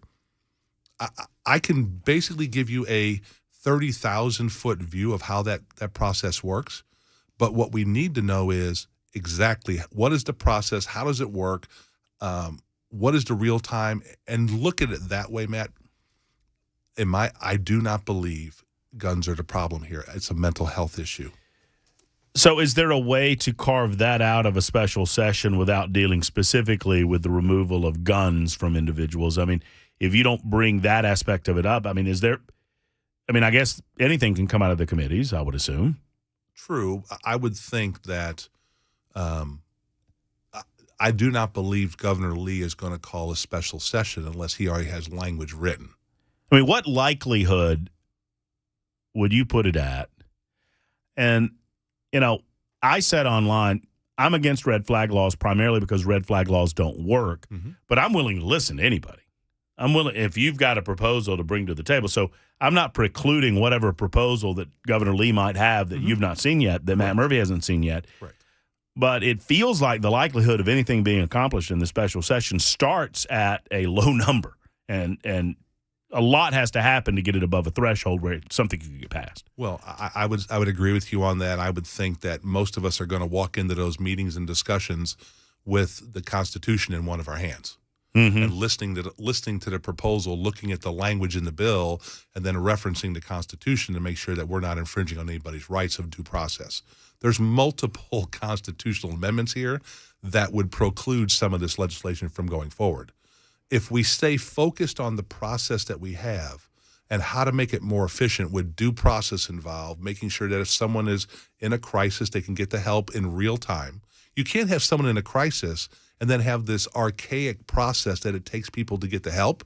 You're defeating your purposes there and not betraying the trust of those individuals that are looking to get help, of worrying about, well, what's going to happen to me going in the future. Because let me tell you something, once you take away somebody's rights, Second Amendment rights, it's very difficult to get them back. Well, you bring up a soldier coming back from Afghanistan, Iraq, wherever it might be, and going through it.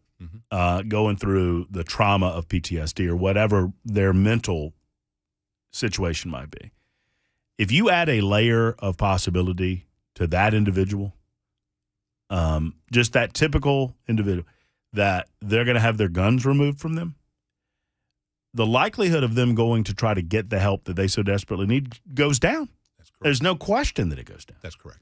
And so you're pushing people away from mental health as opposed to bringing them to mental health in that scenario. And we've seen it in other red flag states. Yes.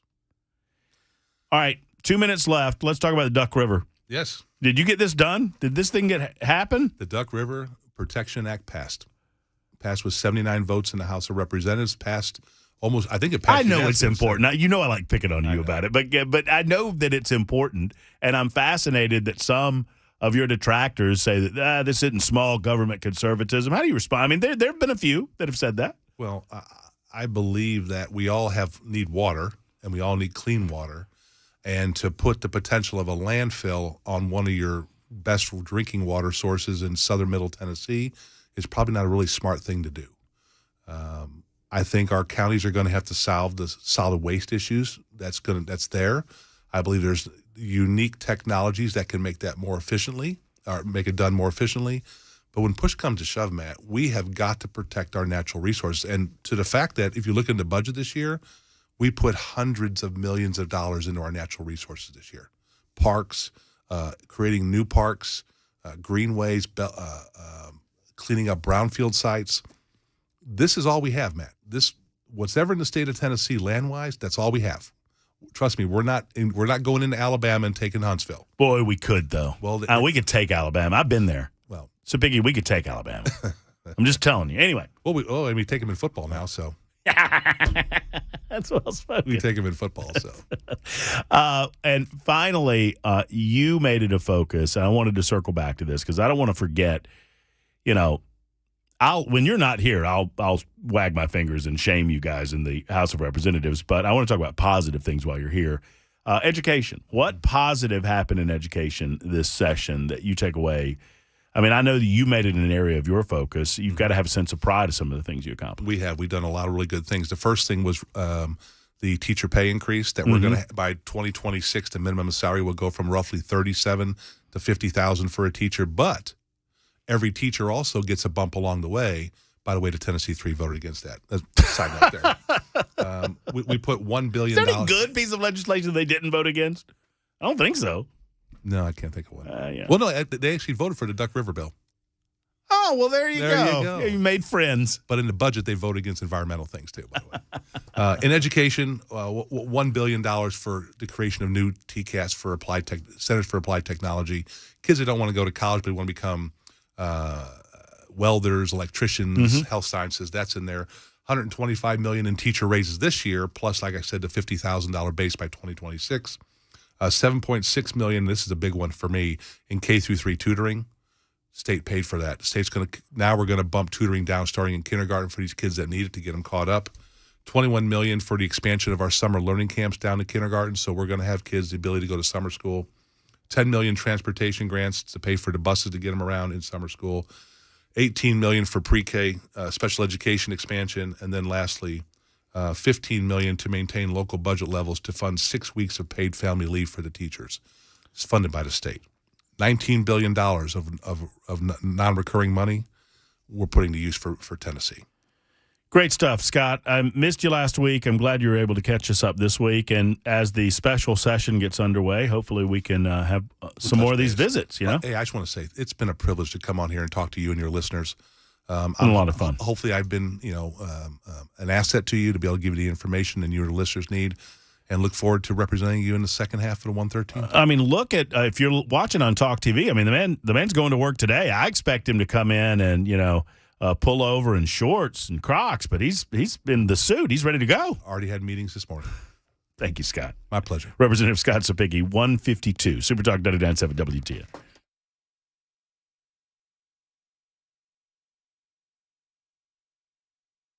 Hey, folks, it's Matt Murphy. Let's talk about your investments. It's hard to find a good financial investment strategy that you can get behind and that you can understand. I found it. Paul Winkler. When I first came to Nashville, I was asking around about financial planners, and Paul's name kept coming up. I sat down with Paul with what was going to be a 15-minute conversation. It turned out to be an hour and a half of conversation. It's one of the reasons that not only am I a client, I am now paid to tell you about Paul Winkler during this commercial. I'm incentivized to say nice things about him, but I don't need that because I know that Paul does it the right way. He explains it first and foremost, help you understand exactly what's going on with your investment. Then he goes to act, and he protects that nest egg first and foremost. But there's a balance in protecting that nest egg. That's the first, but making sure that it is working hard to incentivize and grow and be there for you when retirement comes. PaulWinkler.com is the website, PaulWinkler.com, or 615-851-1950 for a 15-minute consultation for you at absolutely no cost. 615-851-1950. It's Paul Winkler, PaulWinkler.com.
2 o'clock, I'm Mac Maury with your top stories. Right now, 61 degrees, a sunny day, warming up a bit. Going to get a little cooler here. Maybe some patchy frost tonight, low of 39 degrees. Weather coming up in about 3 minutes.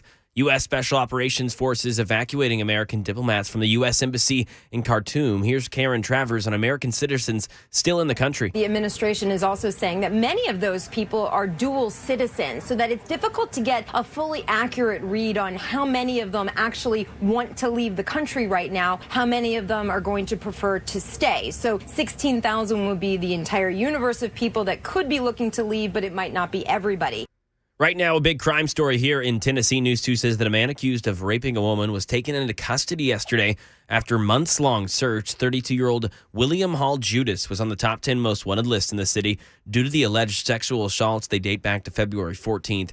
Judas and a woman agreed to meet at his house. They played some video games. He, shortly after her arrival, tied her up and gagged her mouth. The woman called an Uber to a hospital. After she spent multiple days there, she had to have emergency surgery conducted. Judas says, quote, "It was consensual." His bond is set at $225,000. Going over to Rose State College. This is outside of Oklahoma City. They went into lockdown today as shots were fired on a campus and a victim was killed. Alex Stone has the new details on what police have learned. Police believe it was some kind of domestic violence-related situation that led to the shooting on campus, not an active shooter, as students and staff were initially told by Rose State College. The campus went into lockdown to the sound of gunfire.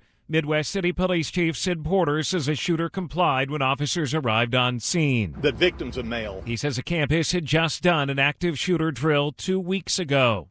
In the big news of earlier today, Tucker Carlson and Fox News, they've parted ways. Derek Dennis, though, gives us some more details. In a bombshell announcement, Fox News Media and Tucker Carlson have agreed to part ways. A statement from the network says, "We thank him for his service as a host and prior to that as a contributor." Carlson's last primetime show was Friday and will be replaced by rotating hosts. Carlson was cited in the defamation lawsuit against Fox by Dominion Voting Systems, which alleged the network and Carlson himself spread misinformation and falsehoods. The case was just settled last week for $786 million without Carlson having to testify or the network having to admit wrongdoing. And that is the latest news. Weather's next. I'm Mac Maury, WTN News.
It is the Matt Murphy Radio Show, 205. Good afternoon. Welcome in, Matt Murphy and you. Behind the glass, Bell K. Behind the further glass, there's Mac Morey back in the newsroom gathering headlines. Appreciate you being with us on episode 325.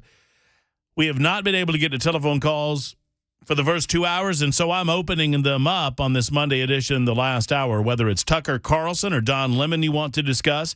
Perhaps we hit on something out of the legislative session last hour with Representative Scott Sapicki that's on your mind, or whatever it might be. 615-737-9986. One of our super texters says, Matt Murphy, I would love for you to talk about Senate Bill 5599 in Washington State.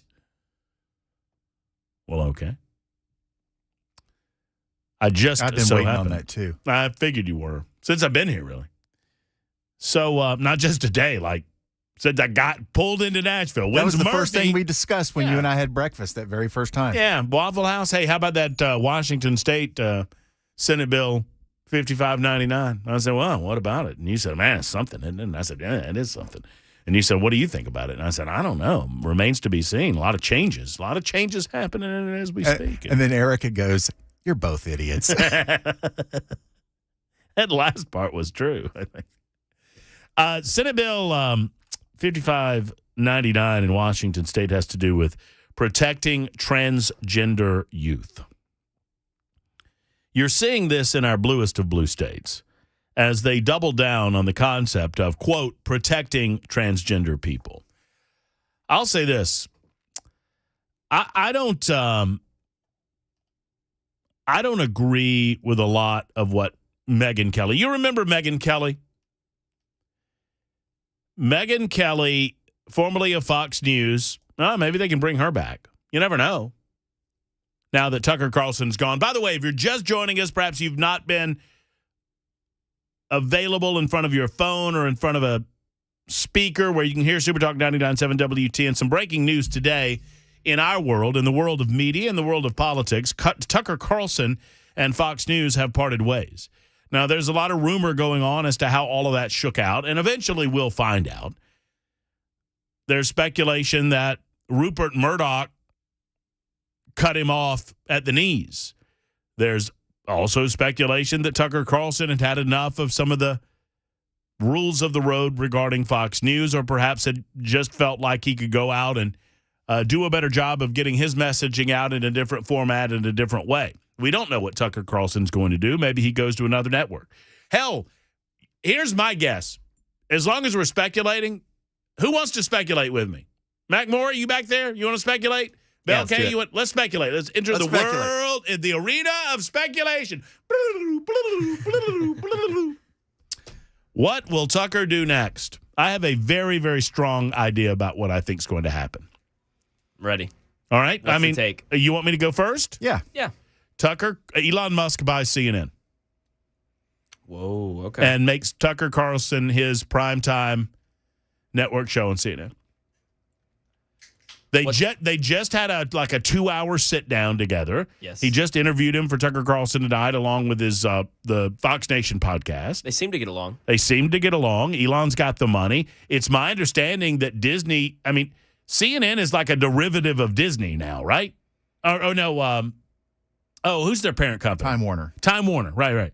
So they seem to want to distance themselves. They've been trying to get CNN to get back right with just reporting the news for a while, and that's been a struggle in and of itself. So one would think that Time Warner would want to sell off the CNN property, and perhaps Elon Musk is someone that might want to buy it because he's interested in getting truth out to the people. So there's my ridiculous speculation as to what happens. You know how many liberals would blow their brains out if he did that after they lost Twitter and then they lose CNN?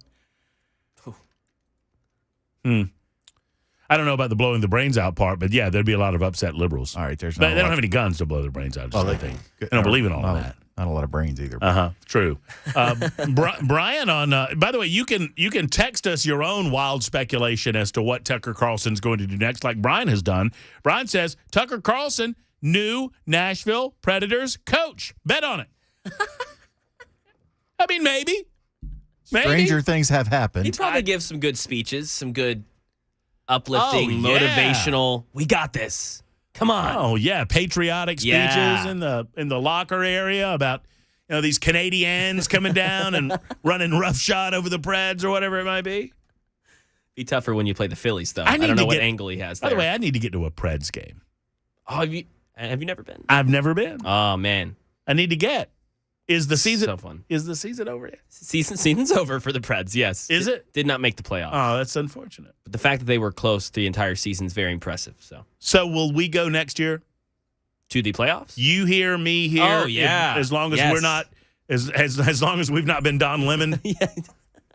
I mean, I've been to one Predators game, and they won it in double overtime on a shootout. Nice. It was so wicked. That's the game I went to this year. I went to the game this year like that, too. That's awesome. So is it, as I have been told, that it will change your mindset and change your world on the sport of hockey if you watch it in person? I've been told that hockey cannot be appreciated until you see it in person. That's what I've been told. True. I did not suddenly become a giant hockey fan, but I had a really good time being there. Yeah, I think it's easy to have a good time there. I think the appreciation, it can happen. I guess it depends on who you are. I mean, it is easier to see how quick they're skating. I mean, they are going fast. Yeah. Hold on just a second, Mac. I want to talk to you for a second. Hey, Bell, did you leave at halftime like you did at the football game? No, I just said they won in double overtime. Well, I mean, you can look that up later. Yeah, I was there, dude. It was. No, it was a lot of. It was much more fun than watching the Titans lose. It was no fun watching the Titans lose to the Giants? They were playing the Giants. I think it was, yeah. The first game of the season. It's awful. It was great seats, though. Thank you, Davis family. Yes. For allowing Bell and I to sit in your seats.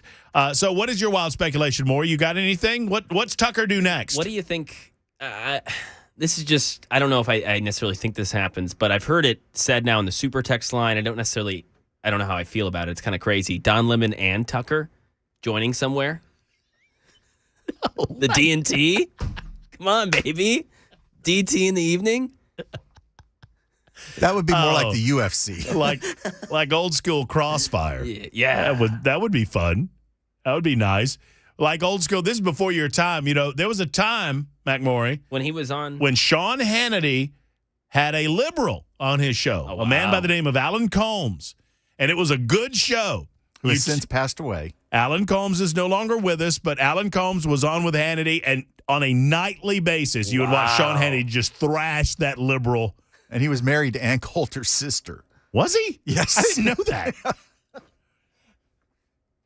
Have you ever met Ann Coulter? No, I don't really care to. If giraffes could become human, that's what they'd look like. That's not a knock. She's skinny and with an incredible neck. 1407 has a good idea. Tucker can start a transgender podcast called Tucked.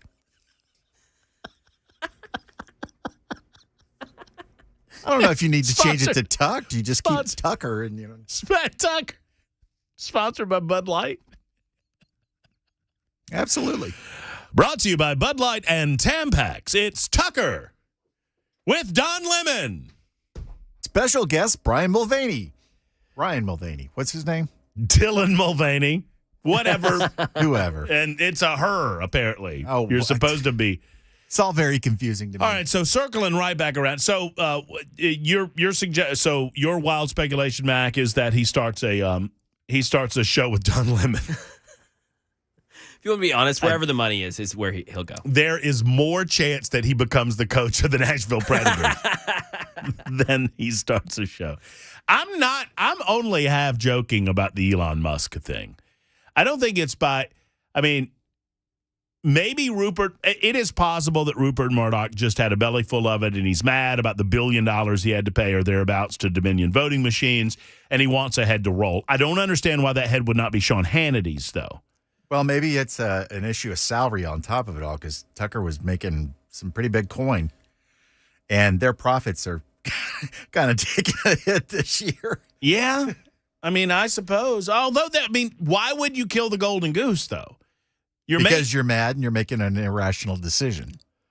Well, I guess if you're Rupert Murdoch, that's fine. But I'm also told, it's my understanding that Rupert is of an age where he's handed off the day-to-day decision-making to his family. He doesn't even do the decisions anymore. Well, nothing says he couldn't come back and go, get rid of that man. Yeah, true that. I suppose. And you feel like the brand that you've developed at Fox News is big enough to withstand anything. And here's the thing. for those of you that are assuming that Tucker comes out of this bigger and better than ever, I mean, Bill O'Reilly didn't. Of course, O'Reilly's considerably older at the time that he was dispatched of. Glenn Beck didn't. Glenn's still chugging along, but his name is not top of mind in the manner in which it used to be. So I don't assume anything. But I know this. Tucker Carlson is the most important conservative voice in America today.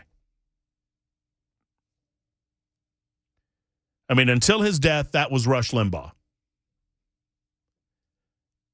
And he handed it to Tucker. Tucker Carlson is the only person that I made a point to watch on Fox News. Only one. I'm not saying it's all about me. If I feel this way, I guarantee you many of you feel this way. Love him or hate him, agree with him or disagree with him.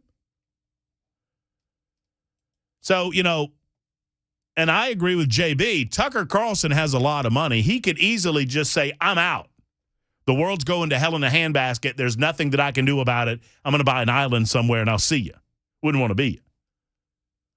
Mark says Fox is going left. They're putting Tucker up front on lies because the left wants you to discredit him from his January 6th reveal. I didn't think about that. He revealed the political left to be a bunch of liars and haters with regard to how they treated many of the people that were involved in some fashion with January 6th. And now he's out. That's interesting. On the transgender question, I'll get to calls here in a moment on the Tucker Carlson question, but on the transgender question, I have not heard it better. I brought up Megyn Kelly, formerly of Fox News.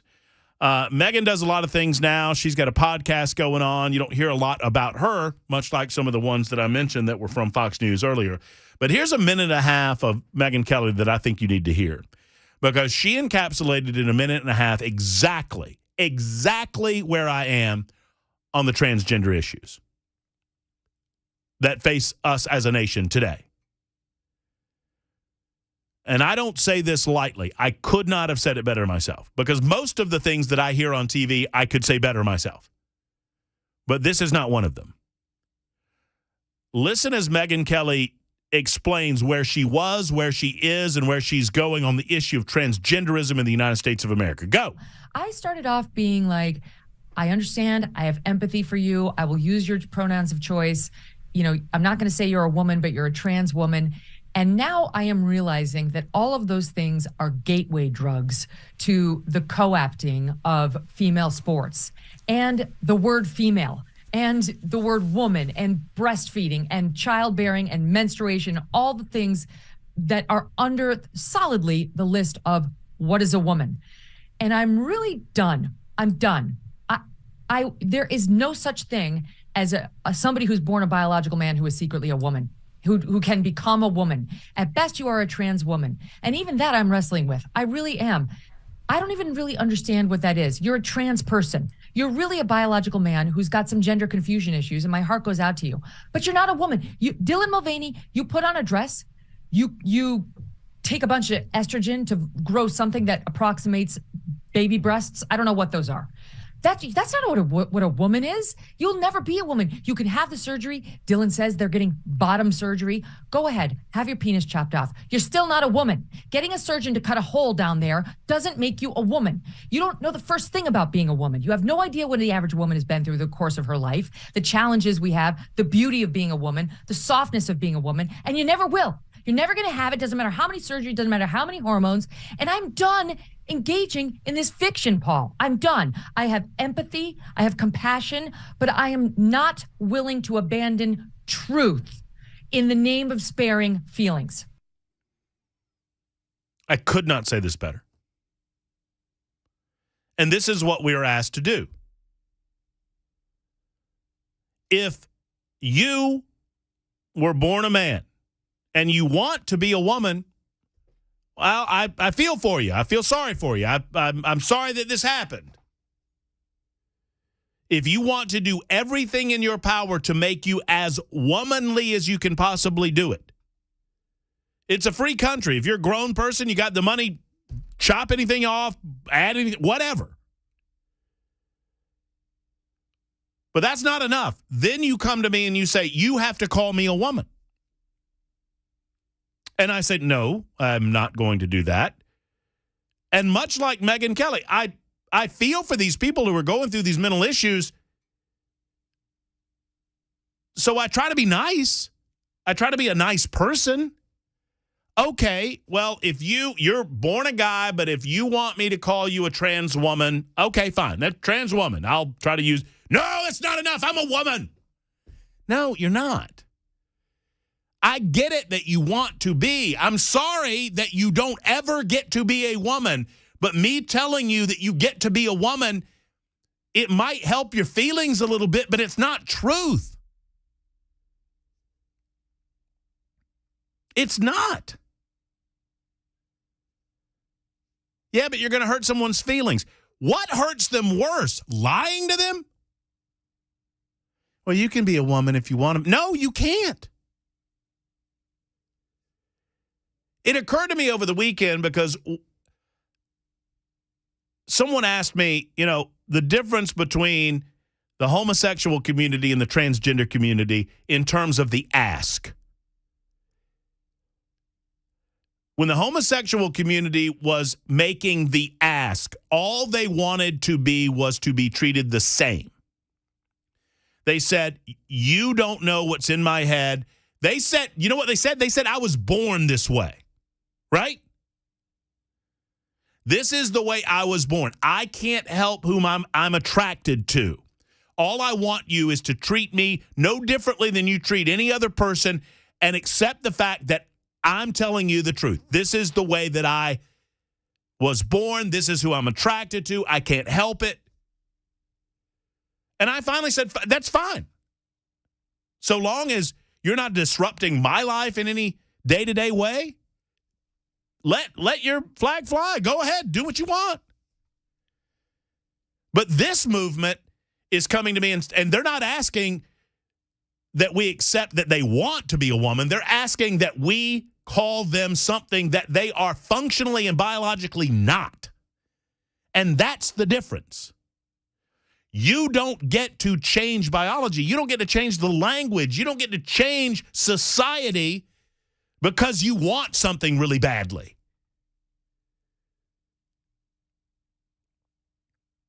And that is my rant pant for today. I'll take them off. What? Do not take your pants off in the host booth. Maybe not the best turn of phrase for me. 223 Super Talk 99.7 WTN.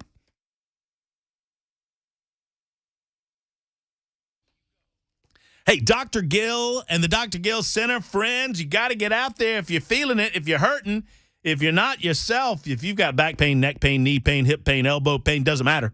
It can all be treated at the Dr. Gill Center with no needles and no downtime. Let's talk about it. At the Dr. Gill Center, they've been doing this for well over 30 years. They've been helping people just like you get back to a pain-free life. So many people think that the Dr. Gill Center is simply a chiropractic center, and they are a chiropractic center. Don't get me wrong, but they also have state-of-the-art industry equipment like red light therapy, spinal decompression, which I told you changed my world, absolutely alleviated pain that I'd had for years in my upper back, and it pinpoints inflammation in the body, reduces pain, reduces swelling, accelerates healing. So wherever your pain might be, the Dr. Gill Center can help with no pills, with no needles, with no surgery. That's a big deal. Let's get to the Dr. Gill Center. Let's get pain-free. 615-882-4838. Once again, 882-4838. It's the Dr. Gill Center for Back, Neck, and Chronic Pain Relief in Franklin.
trying to get Americans back safely home from Sudan as violence ensues still in that country, and Metro Police investigating after an alleged kidnapping and indecent exposure call at a Nashville Walmart. That and more 30 minutes after the hour. Super Talk 99.7 WTN. In other news, Bell, you still hanging out at Walmart? No, they kicked me out. Sorry, I shouldn't joke about serious news stories like that because people are going to think I'm insensitive to the seriousness of the news, and I'm not. Mac Morey, within about 3 minutes, he'll deliver some of the news headlines. It is 2:28, Super Talk 99.7 WTN. So while we're on the subject of people beclowning themselves, did you see Stephen King beclown himself?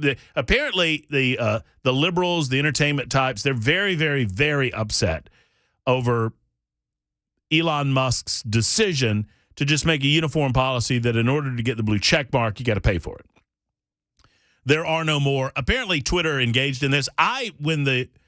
When I never applied for a blue check mark, I don't care about all of that. I've been on Twitter since 2009. It's a cesspool. It's a gross, awful, non-realistic, just odd little sphere of anger and ego and narcissism. It's just it's awful. I'm addicted to it. So, what the hell is wrong with you? I know. I've got mental problems. So I never went for the check mark. But as soon as the check mark became available to allow me to edit a tweet, I'm all in. Because with my fat thumbs, I would constantly do misspellings or whatever and not check them and hit send, and then I'm left with it for the rest of eternity because I don't delete stuff. So I'm all in on the edit feature. $8 a month, well worth it for me.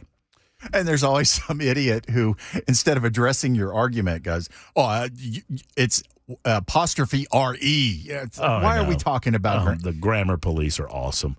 You know what I like to do when the grammar police come after me? I like to say, oh, here's the grammar police, but I spell grammar Grammer, and then watch their heads explode.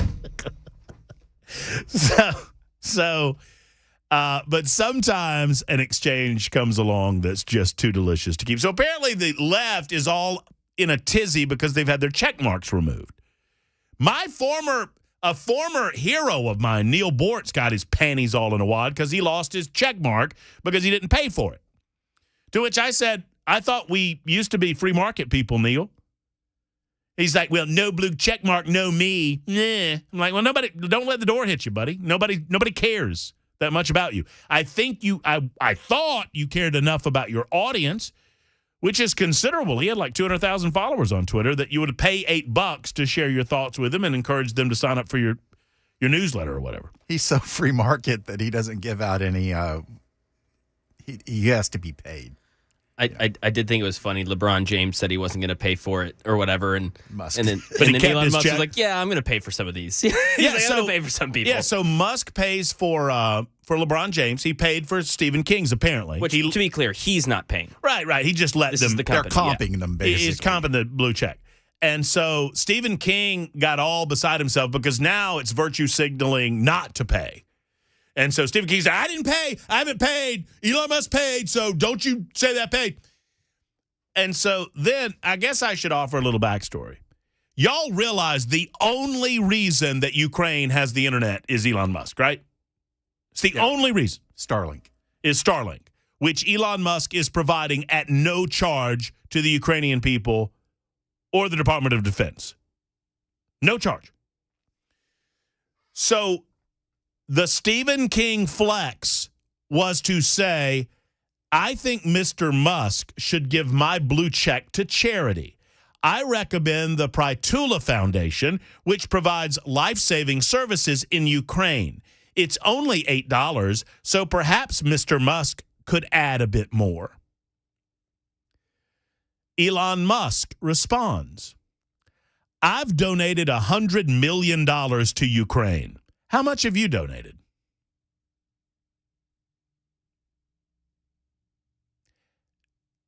Drop the mic. And then he said, we turned down DOD money, by the way. To my knowledge, no further response from the blue-checked Mr. King. We'll keep you apprised of the situation. It's 2:31 on Super Talk.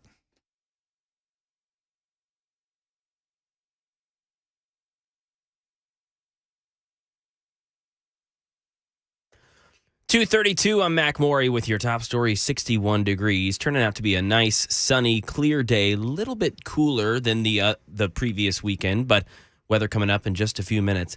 The situation in Sudan growing more dangerous amid widespread fighting after evacuating the U.S. Embassy's diplomats by Navy SEAL helicopter missions. The U.S. now watching over convoys helping to ferry out American citizens that are still there. National Security Advisor Jake Sullivan, who's at the White House press briefing today. For those Americans who are interested in joining a convoy, we have been providing information about how they can do that. And then, as I mentioned before, we are now providing some degree of overwatch to try and ensure that these convoys can arrive safely. In Nashville, Metro Police are investigating after an alleged attempt kidnapping and indecent exposure call at a Nashville Walmart. Fox 17 says officers were already at the store on Nolensville Pike for an unrelated matter when the manager told them someone just tried to kidnap a woman's young daughter in the toy section. Police talked to a woman who claims to have seen a man with one hand down his pants standing near her toddler daughter. Officers checked a store security camera footage and identified 30-year-old Jairo Castro Iara as being in that section of the store at the time. They arrested him in the shoe section and charged him with attempted kidnapping, indecent exposure, and indecent exposure to a victim under 13. Ken Weaver, WTN News. And some entertainment news for Nashville. On the road again. Willie Nelson coming to Nashville for his Outlaw Music Festival. Will be celebrating his 90th birthday on the tour. Nelson will be at the First Bank Amphitheater in Franklin Sunday, September 10th, and the tickets go on sale this Friday. And that is the latest news. Weather's next. I'm Mac Morey, WTN News.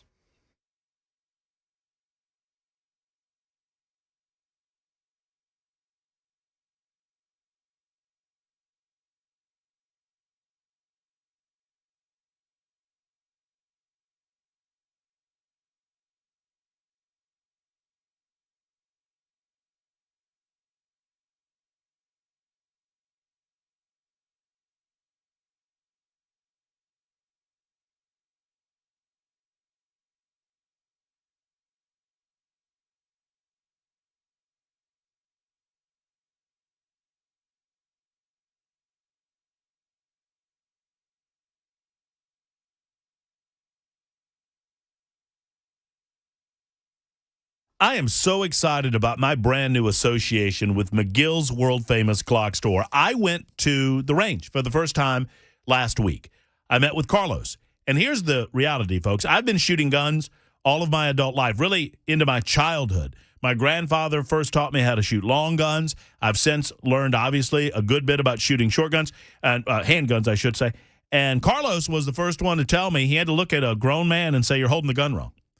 And I'm like, "What? Yep, you're holding the gun wrong." And we began the process of him teaching me, showing me how best to set the gun, how best to shoot. And it began working the first lesson. I got another lesson coming up Thursday. It's not just about the 35,000 square feet. It's not just an incredible store where they have a huge selection of firearms and accessories and ammo and performance parts. It's all about the training, and they can do so with their 4 dedicated tactical shooting rooms at McGill's Glock store. It's a great firearms store with great trainers, no hard sells. They're just, everything about the store is so wonderful. I'm so pleased to tell you about them. Go by and see them today. They're on Airlane Drive, only minutes from the airport or minutes from anywhere within the sound of my voice. Just look it up. It's McGill's world famous Glock store.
It is Super Talk 99.7 WTN.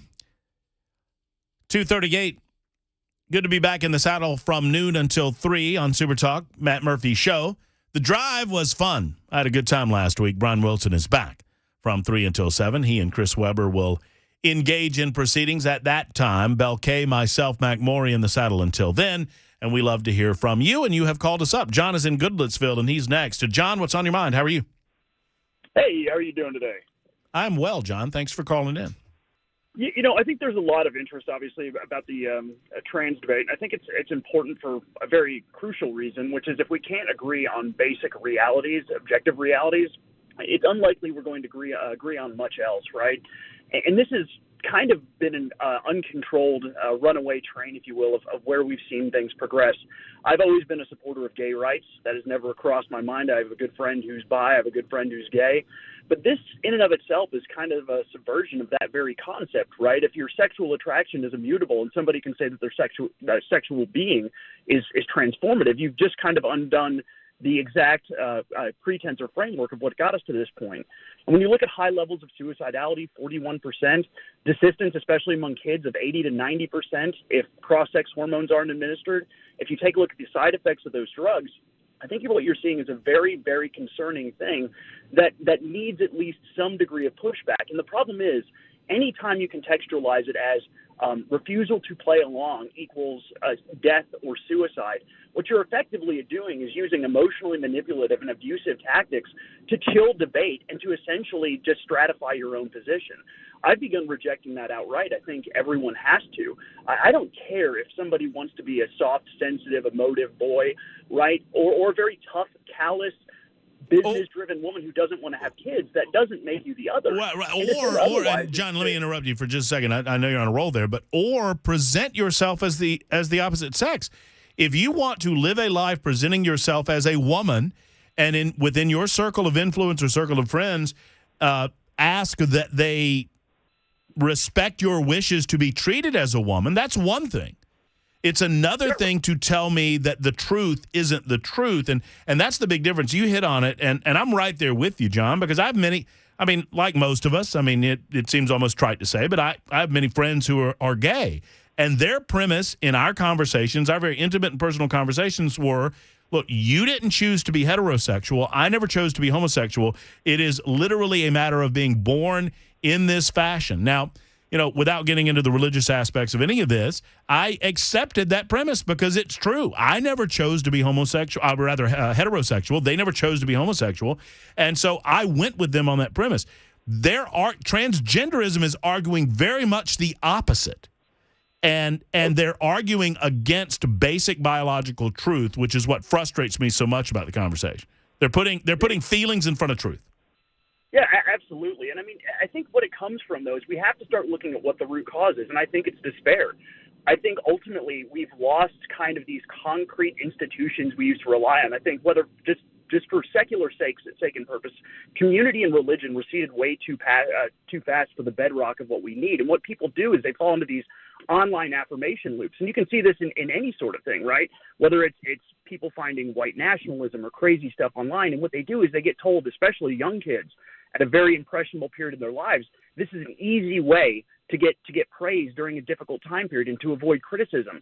And the person who affirms gets that praise that they would have gotten had they actually belonged to civil institutions, things that would traditionally bring value to a person's life. And so we have to find a way to break that cycle, to give people hope and at least a blueprint for success, because otherwise it's just all of this Joseph Kony 2012 all over again, where people are just going to reaffirm the saccharine and the ephemeral, and it's damaging people. Again, suicidality in the only longitudinal study does not go down post-transition. In fact, it's highest 10 to 20 years later, because at the end of the day, you are never going to be the thing you want to be. You will be a false approximation. And as the father of a daughter, as someone, my wife is a business leader, right? I'm going into nursing, right? That didn't make us the other, right? And to lie and say that it does is to calcify stereotypes that I thought we were fighting against for so very long. And the model is Zuccotti Park. Look at Zuccotti Park back in 2012 in the progressive stack. We inverted the paradigm where we used to celebrate basically people who overcame their hardships and use them as a model to aspire to be. Now we value those who are victimized the most. And so that progressive stack has seeped into every aspect of our lives And unfortunately, it's eating away at us. And that's why, again, it has to be rejected, or at a minimum, more thoroughly explored, because simply stated, this explosion isn't the result of something natural. And they can argue all they want to the contrary, but we didn't see these suicide rates or mass suicide epidemics when this is far less socially acceptable. So the idea that, this was just the norm throughout history is patently false. The Zuccotti Park, was that the sit-in? That was Occupy Wall Street. Yeah. That's what I thought. Yeah, very good, very good. Excellent call, John. A lot to unpack there. I appreciate you spending a little time with us. Greg is next in Hendersonville. Greg, thank you for your call. Good afternoon. Hello. Hey, Greg. How's it going? Good, Matt. How are you? I'm doing well. Hey, on Tucker, if I were his career coach, I would tell him to get on radio. He'd get 15 hours a week.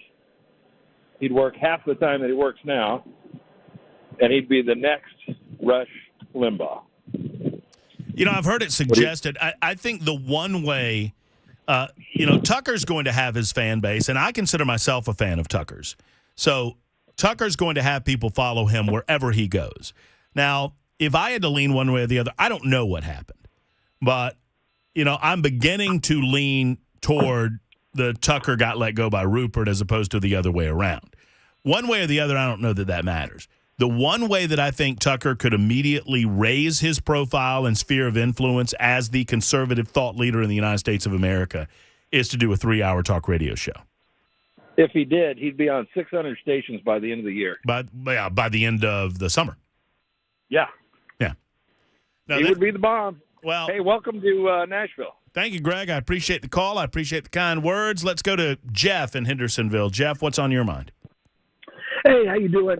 Hey, as a resident, a former resident of Southern California, I lived in West Hollywood. I lived in Hillcrest in San Diego, right? A lot of rainbow flags there. I was the one straight guy in the neighborhood. Still in touch with a lot of those friends that I made there through my industry. And, man, they're almost all exclusively conservative. They're not down with this. They see it as a fringe movement themselves.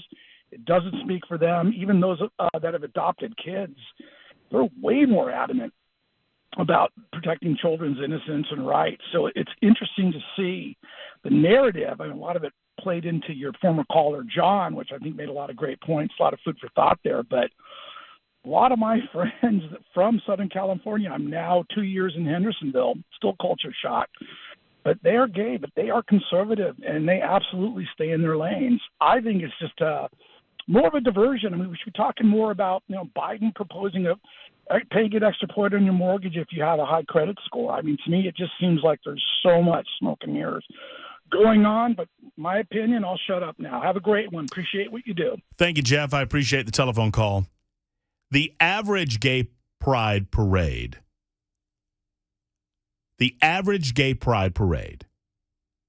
no more represents the average gay person than the average Antifa rally represents a typical liberal.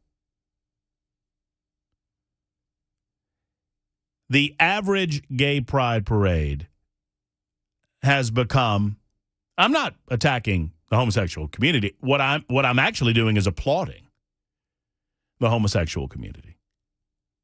They are as diverse as the heterosexual community. I speak from personal knowledge. I know so many, what Jeff just said, so many staunchly conservative gay couples who obviously, from a faith-based perspective, have a different look at all of that than some do. But these are conservative people that think that the average, Nashville Gay Pride Parade is just a bunch of nuts. That's not me saying that. That's them saying that. So it is ridiculous to broadly stereotype. For those of us who believe in the individual, who fiercely defend the rights of the individual to live a life of their own choosing, it is just as offensive to them for me to suggest that they fall into those categories However, the transgender movement has attempted to co-opt the same tactics as some within the homosexual movement, but their goals are very different. The goal of the gay pride movement was to say we shouldn't have to live in the shadows. We should not be ashamed to live a life of our choosing simply because of the people that we choose to be with and love. And you can find that as disturbing as you want to define it. You can find it as religiously wrong as you choose to believe it. But all we ask is that we are allowed to live a life removed from fear of reprisal and other sorts of things. And they largely achieve that. The transgender movement is asking for something very different. They're asking for us to deny basic biology, to spare the feelings of individuals that say that they were born as a mistake. That's what they're arguing.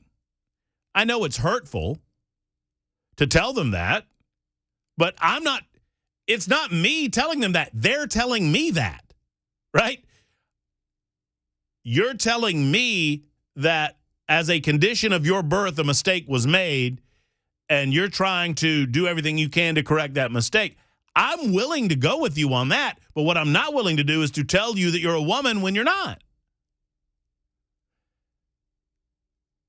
Hey, I'm here for you. I'm empathetic, sympathetic. I always screw them up.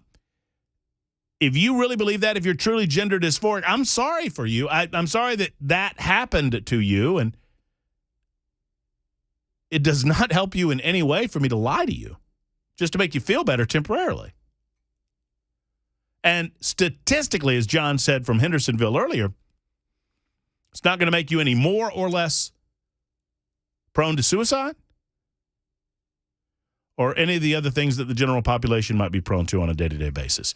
We'll get to as many more as we possibly can before handing off to the drive and Brian Wilson. Brian back after a week. It is 2:50 on Super Talk 99.7 WTN.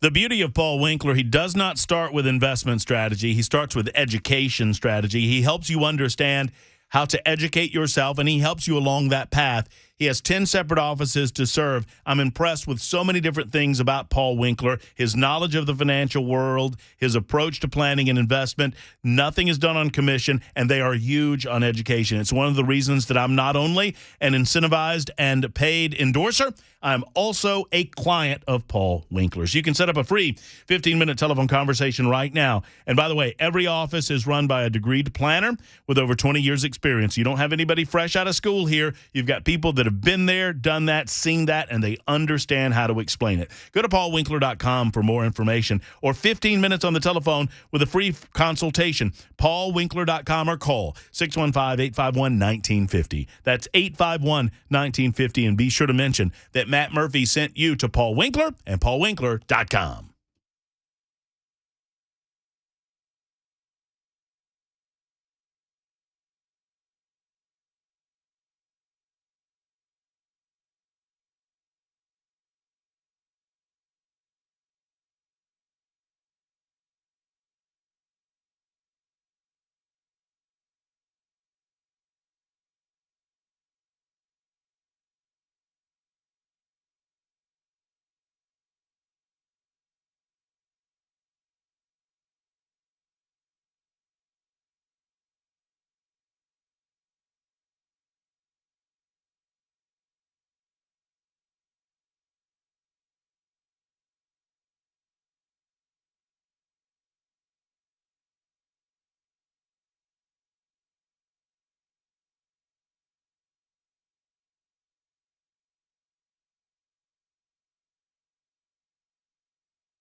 President Biden right now meeting with the 3 Tennessee state representatives who faced expulsion a few weeks ago here in Tennessee. Plus, we've got more on the ethics violations, the alleged ethics violations against Supreme Court Justice Clarence Thomas. That and more, 3 o'clock, Super Talk 99.7 WTN. Thank you much, Mac Maury. Oh, we're winding down a lively Monday edition of the Matt Murphy Show. I thought maybe, well, I'll tell you what we'll do. Let's end on a positive note, shall we? Let's end by me reading you Don Lemon's Twitter. I'm sorry. I'm so bad. I was informed this morning by my agent that I've been terminated by CNN. I'm stunned. Really? After 17 years at CNN, I would have thought that someone in management would have had the decency to tell me directly. At no time was I ever given any indication that I would not be able to continue to do the work that I loved at the network, plus to yell at my coworkers, to act like a diva regularly on set, to do things my way despite the fact that other people tell me to do differently. I might be making some of this up. There's Don Lemon. That's good news. Here comes Brian Wilson at the drive back tomorrow at 12 noon. Until then, so long.